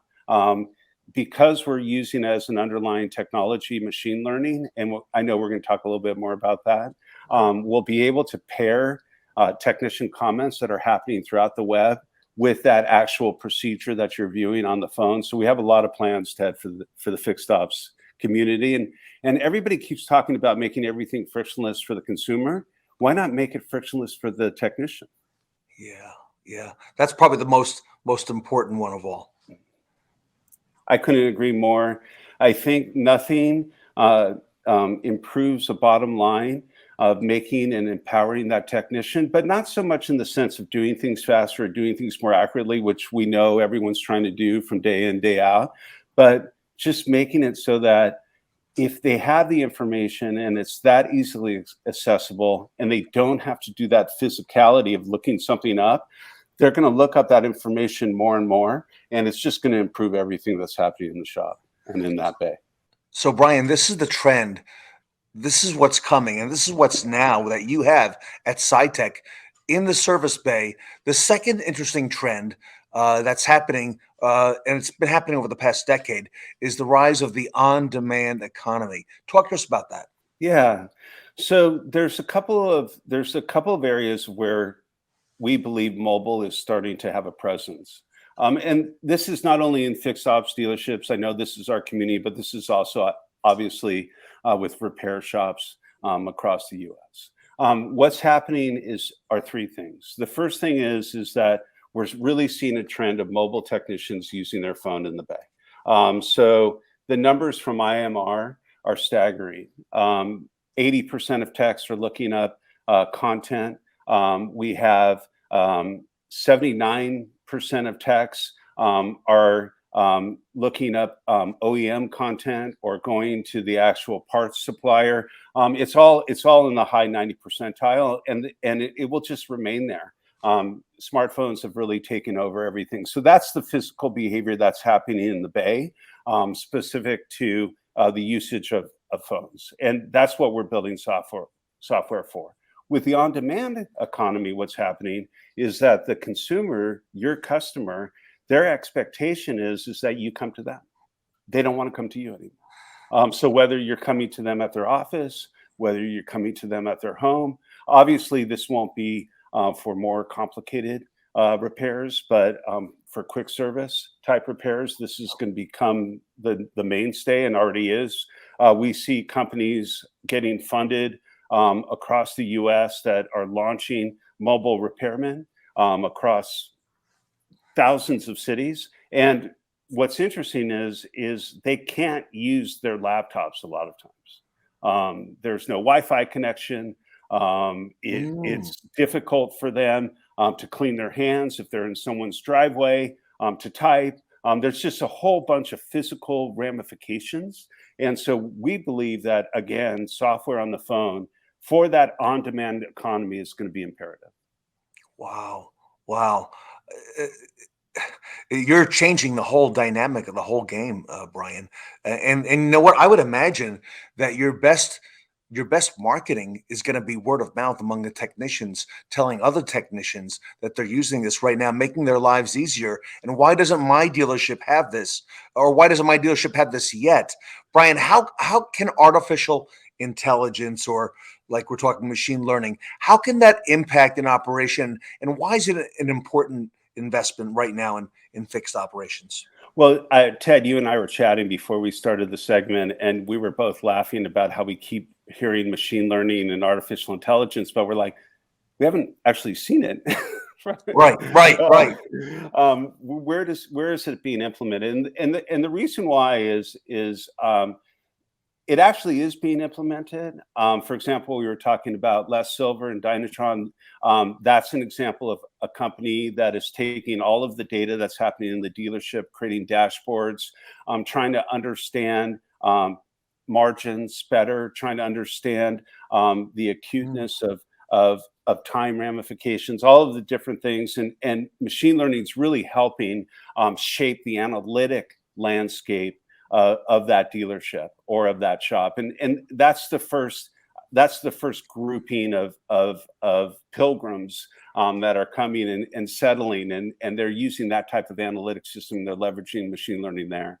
Another use for machine learning that we're seeing, and which we don't see, is in customer service logs. So if I have tens of thousands, hundreds of thousands, millions of call logs, and I can sift through that and identify patterns, historic patterns, I can improve the operational efficacy of that shop or of that dealership. That's a heavy use area for machine learning. But where is machine learning being used for the technician, him or herself? That really hasn't come into play yet. We're doing that. So what we're doing is there's just a ton of data around cars. And it's going to multiply with electric vehicles coming online. So we're sifting through all of those masses of data. We're presenting that on a small screen mobile device. We're actively uploading that data and content as you're using the phone. We're taking conversations that are happening across the web. We're going to infuse those data points with those conversations happening. We're going to understand historic ramifications of that car and infuse those search results with the historic ramifications. All of that is going to be powered through machine learning, Ted, and it's something that we're doing. Last but not least, we're using something called NLU, natural language understanding. We're about 60% of the way there. It's not ready for prime time. You'll see it on our app. It's signaled as a beta product. But imagine an environment now where someone can just use their voice and ask a question, get an answer. Hey, show me the specifications, show me the wiring diagram. Never set down their tools, never actually type anything, and be able to retrieve and interact with that content.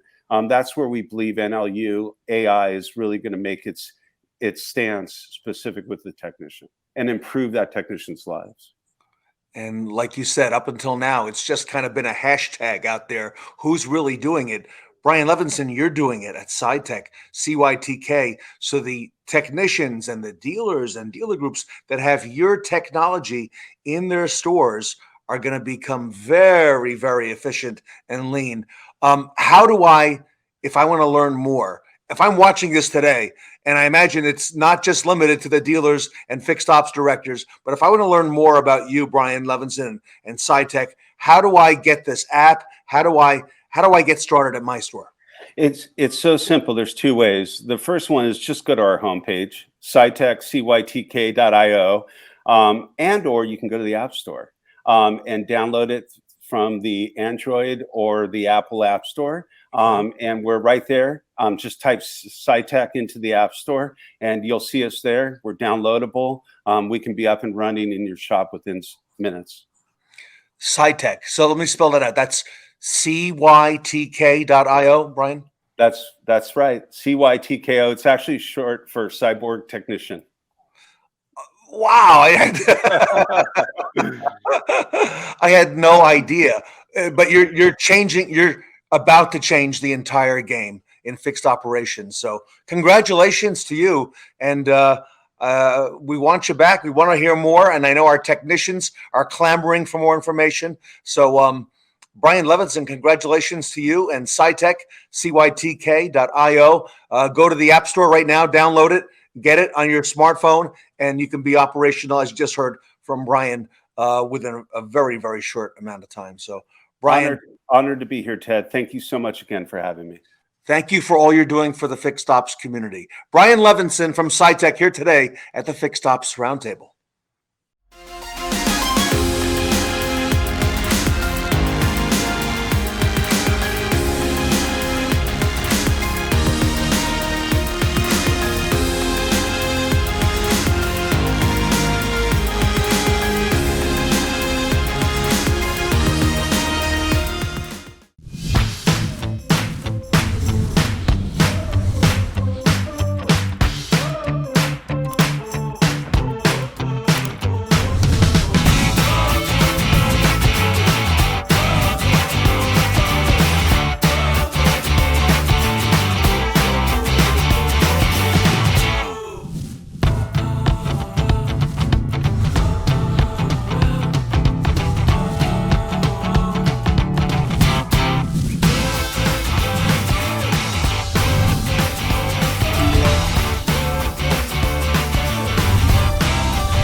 incredible to see how Fixed Ops has evolved their plays over the last few years to really perfect this game.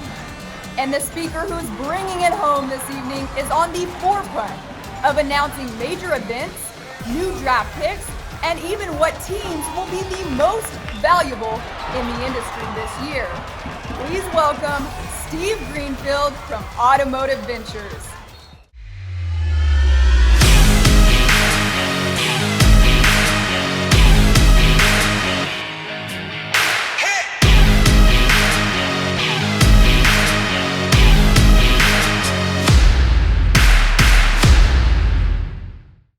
Welcome back to the Fixed Ops Roundtable, and there's probably no one more timely to have on today's event than Steve Greenfield from Automotive Ventures. He is both the CEO and the founder, and unless you've been living under a rock for the past year, it's very hard to miss all the news that Steve is involved with. He's a first-timer here at the Fixed Ops Roundtable. Steve, welcome to the event.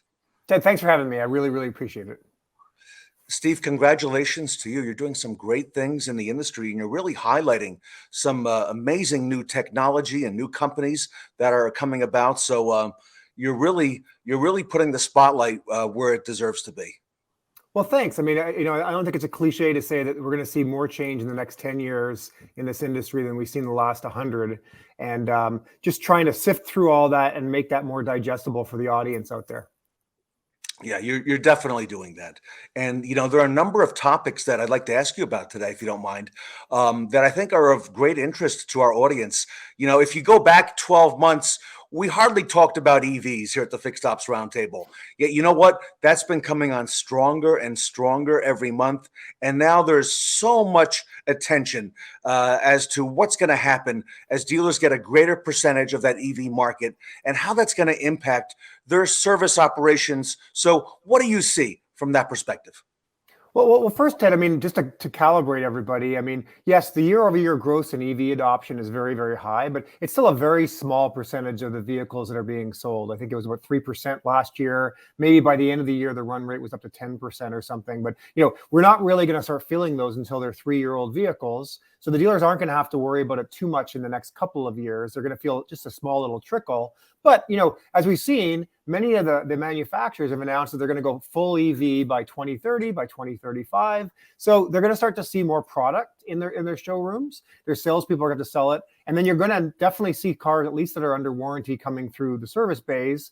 And what we do know, to your point, is that these cars are much less complex, right? Whereas the drivetrain in an internal combustion engine vehicle has like 2,000 moving parts. An EV has something like 20 moving parts. Now they're heavier and they have more torque, so they're going to go through tires quicker. We're already seeing 20 to 50% more frequent tire changes. But tires aren't a high margin business typically for dealers. But if they can turn that into more of a recurring revenue stream, great. But what we do know is fewer parts to fail, longer service intervals. These things aren't going to need oil changes, et cetera. So we're going to have to be creative with the ways that we fill in as we start to see more of these EVs come back. Yeah, and again, it's a very, very hot topic right now, as you know, in our industry. And I was in an OEM meeting yesterday with some of the highest folks at that particular manufacturer on a discussion that we had. And, they're talking themselves about, although they know a whole lot about what's coming, there's still a lot of things that they don't know and a lot of unknowns that our dealer body, which is, as you know, very resilient, is going to figure out the rest of the way. That's right. As they always do. As we always do. Exactly correct. Let's talk a little bit, Steve, about over-the-air updates, OTA. We're starting to hear more about manufacturers pushing software updates directly to the consumers. I'm seeing that as well. What are the implications for retailers and who may end up seeing their customers maybe even less frequently? Yeah, so if you remember, I mean, we really first heard about this back in 2017 when Tesla launched the Model 3 and Consumer Reports panned them and said, hey, look, this car brakes worse than a F-150. Elon Musk got angry and over the weekend, they pushed a software update and suddenly the car was able to brake very competitively. And I think everyone woke up and said, wow, if you can change the braking characteristics of a car simply by pushing software, it's going to be a whole new world we're getting into. And, now you're hearing from Stellantis, from General Motors, that they expect after the dealers sell the vehicle, there's going to be all these subscription services, whether you want to unlock additional horsepower, whether you want to, get a new in-cabin experience, whether you want to have, pay per mile insurance. All of those services are going to be offered from the OEMs and all get pushed through to the consumers where they can literally swipe a credit card. So I think that, one of the stats I saw more relevantly for today's call is there's about 18 to $20 billion worth of warranty work done in the US every year, if that matches what kind of your gut. But, I saw that immediately a third of that can go away because, the consumer will no longer have to bring in the vehicle for about a third of their warranty work. We'll simply be able to push a software update, which is great for the consumer. But the question will be like when the consumer is sleeping overnight and the software update, gets pushed to their car, and the next time they get in their car, there's a little alert, like kind of like with your iPhone. Who will they attribute that to? Will that be, hey, the dealer's brand will be on that, or will the OEM's brand, or both? I mean, the dealers are going to need an opportunity to use that goodwill and kind of make sure that they're building lifetime value with that customer. And I think that's where the uncertainty is going to be. This is going to be a whole new era that's great for consumers, but what role the dealer is going to play in pushing these software updates is sort of to be determined. But I would hope that, the dealer is able to market to the consumer, hey, if you want more horsepower from your car, just, give us your credit card and we'll unlock for like $50 a month. And the dealers should be able to sell and participate in that revenue stream. Wow. So perhaps new revenue streams emerging from this new technology, which is happening right now, as you just said. Yeah, if you look at GM, I mean, they're proposing that by 2030, they're going to have $25 billion a year in additional revenue, high margin revenue, just from services that consumers subscribe to month. So I think there's going to be all this new high margin revenue that dealers and OEMs are going to be able to participate in. Wow. A lot of new stuff coming. Thank you for that. Let's talk a little bit about ADAS systems. 5, 6, 7, 8 years ago, people were unfamiliar with that term ADAS. And today, ADAS is very definitely here. And the amount of electric components in vehicles is increasing. And that's increased the implications for repair shops. How do you think that's going to play out for our industry? Yeah, so I mean, it's a great question. You think a few years back, consultants said that by 2025, half the cars on the road would be self-driving. And that just hasn't played out. I mean, it's a lot more complex. But, I think that what we are seeing is, to your point, the bumpers in cars have a lot of electronics, right? So even minor fender benders now, you're getting thousands of dollars. And like the threshold for total losses really has changed simply because the cars get damaged. And to replace a bumper is thousands and thousands of dollars as a result. I think the good thing is that, there will be no small fender benders, which is probably good for anyone who's running a collision shop. But the other thing is like who's going to be able to repair these things? Because once you get the bumpers replaced and all those electronics replaced, it's going to be very, very important that the dealers calibrate those ADAS systems because there's human lives at stake, right? So I think if anything, it's going to drive consumers back to franchise dealers much more than independent repair shops as a result. And you know what, as a consumer, I really dig that technology. Maybe a few years ago, it was a little bit simpler, but now it's becoming more complex. But, like you mentioned, the safety component is so pertinent and so important. And, so that's another thing to watch and how that's going to play out. I agree with you. Yeah, no, I totally agree with that. A good friend of ours, you and I, is Jim Roche from WarCloud. And Jim has been on this event a number of times. In fact, he did a keynote session for us last year. And we've talked about warranty and the importance of warranty going forward, especially with all these electronic components now that are built into the vehicle, and how that's going to impact warranty in terms of growth, for service and labor. Let's talk a little about defection rate with warranty. What impact do you expect this is going to have on consumers and the likelihood that they may defect to independent repair shops, after the warranty period is over?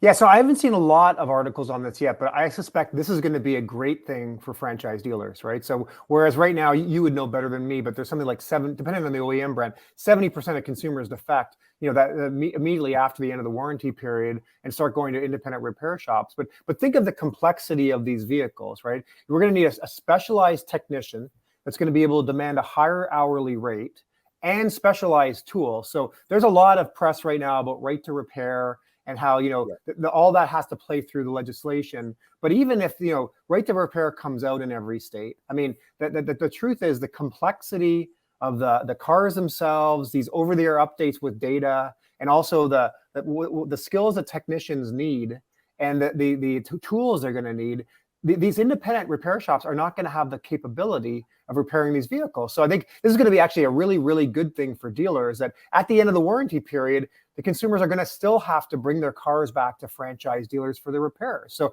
I suspect that defect rate is actually going to shrink as the complexity of the cars increases. Wow, I think you're so right, and also that warranty period may be affected as well. I know Jim had a couple conversations with us about that, especially with what's happening with some of the electric vehicles that are out there in terms of their warranty period. So we want to keep an eye on that as well. A good friend of the Fixed Ops Roundtable, I don't know if you know Ed Roberts down at Bozard Ford Lincoln in St. Augustine, Florida, but Ed, again, one of our keynote speakers at this event, Ed's done great work in terms of remote service on behalf of his dealership and on behalf of Ford Motor Company as well. I think Ed's kind of, Steve, the poster child, okay, for remote service. But we're starting to hear more about startups that are offering service that are coming to people's driveways. What are you seeing, and how could that impact dealers as well? Yeah, well, I think dealers are feeling that now. And I think that, expectations, especially with COVID, have been set on by Amazon and others. I know for me, I get 4 or 5 boxes delivered to my front doorway every day. And we're all accustomed to this convenience now economy. And I think that, consumers are going to be looking for options to say, make it really convenient for me. I get groceries delivered to my front door. I hardly go to the grocery store anymore. And I think, I'm not atypical now when you see the penetration of groceries. So I think that whether it's the dealer offering to come pick up your car with a concierge service, and or maybe bringing certain services to the driveway, we're seeing a lot of innovation there. And I think cutting edge dealers are saying, how am I going to make it really easy for the consumer to say yes? And they're seeing in many cases the actual RO is increased, because when you provide this kind of level of transparency to the consumer, they're like, while you got my car, go ahead and do the extra work that I need to get done. So I think, some dealers are seeing this as an additional cost and friction, but many dealers, I think, are seeing it as like, hey, if we test this out and we can provide a better consumer experience, we may very well have the consumer approve more work on the RO and end up getting a bigger ticket size from these consumers. And Brian Benstock has been here for the past 2 years showing us that and showing us the proof in the pudding on that. So, you're right spot on with that as well. And finally, Steve, what do you see ahead? Here we are in March. It's still early in 2022. What practical steps do you see for retailers ahead? What do you think? Well, I think it's a double-edged sword, right? I think that it's hard now as a dealer who's heads down trying to operate their business to keep abreast of all these changes. And like I said when we kicked off here, I mean, there's a lot more change. The intensity and pace of change is only going to continue. One of my observations, I've been in the industry now for 22 years, is like, and I hope that no one takes offense at this, but I kind of see like operating a dealership as squeezing a water-filled balloon. And what I mean by that, if you look at how dealers over the years have been creative with creating new revenue streams and profit centers, you've got new car operations, you've got used car operations, you got F&I, you got service, you got parts, you got accessories, you got collision shops in a third of the dealerships. And as headwinds have created problems over the last year. We've had new car inventory down, yet we're seeing dealers with record profitability. They've been able to shift more from like the front end profit to F&I.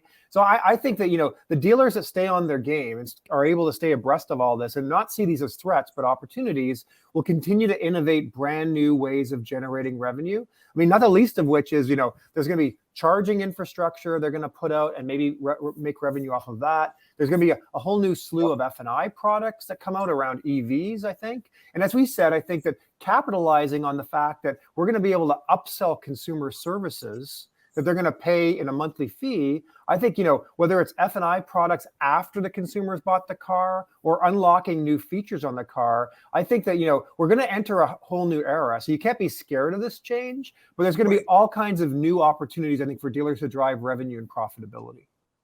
Steve, I think we're going to see, like you said earlier, a lot of change ahead. I know we are. I'd like to bring you back again because we've got another event coming up in May, and I want to check in with you if it's okay to find out what's new and what's pertinent for our industry. So I'd like to have you mark your calendar for that. And how does our audience get a hold of you if they want to reach Steve Greenfield? What's the best way? Yeah, so hopefully they can find me. I'm on LinkedIn. You can go to automotiveventures.com. I think my cell phone number is scrolling here as well if you want to reach out or text me. The other thing I'll offer up, Ted, is I've got a book coming out here very shortly called The Future of Automotive Retail. So if they go to futureofautomotiveretail.com, I'll send them a free book. All right. I love it, and I love you to have come back and tell us more about the book, and let's talk about that when it's out. So, Steve Greenfield from Automotive Ventures, thank you so much, Steve. Here today at the Fixed Ops Roundtable. Ted, thanks for having me. It's been great.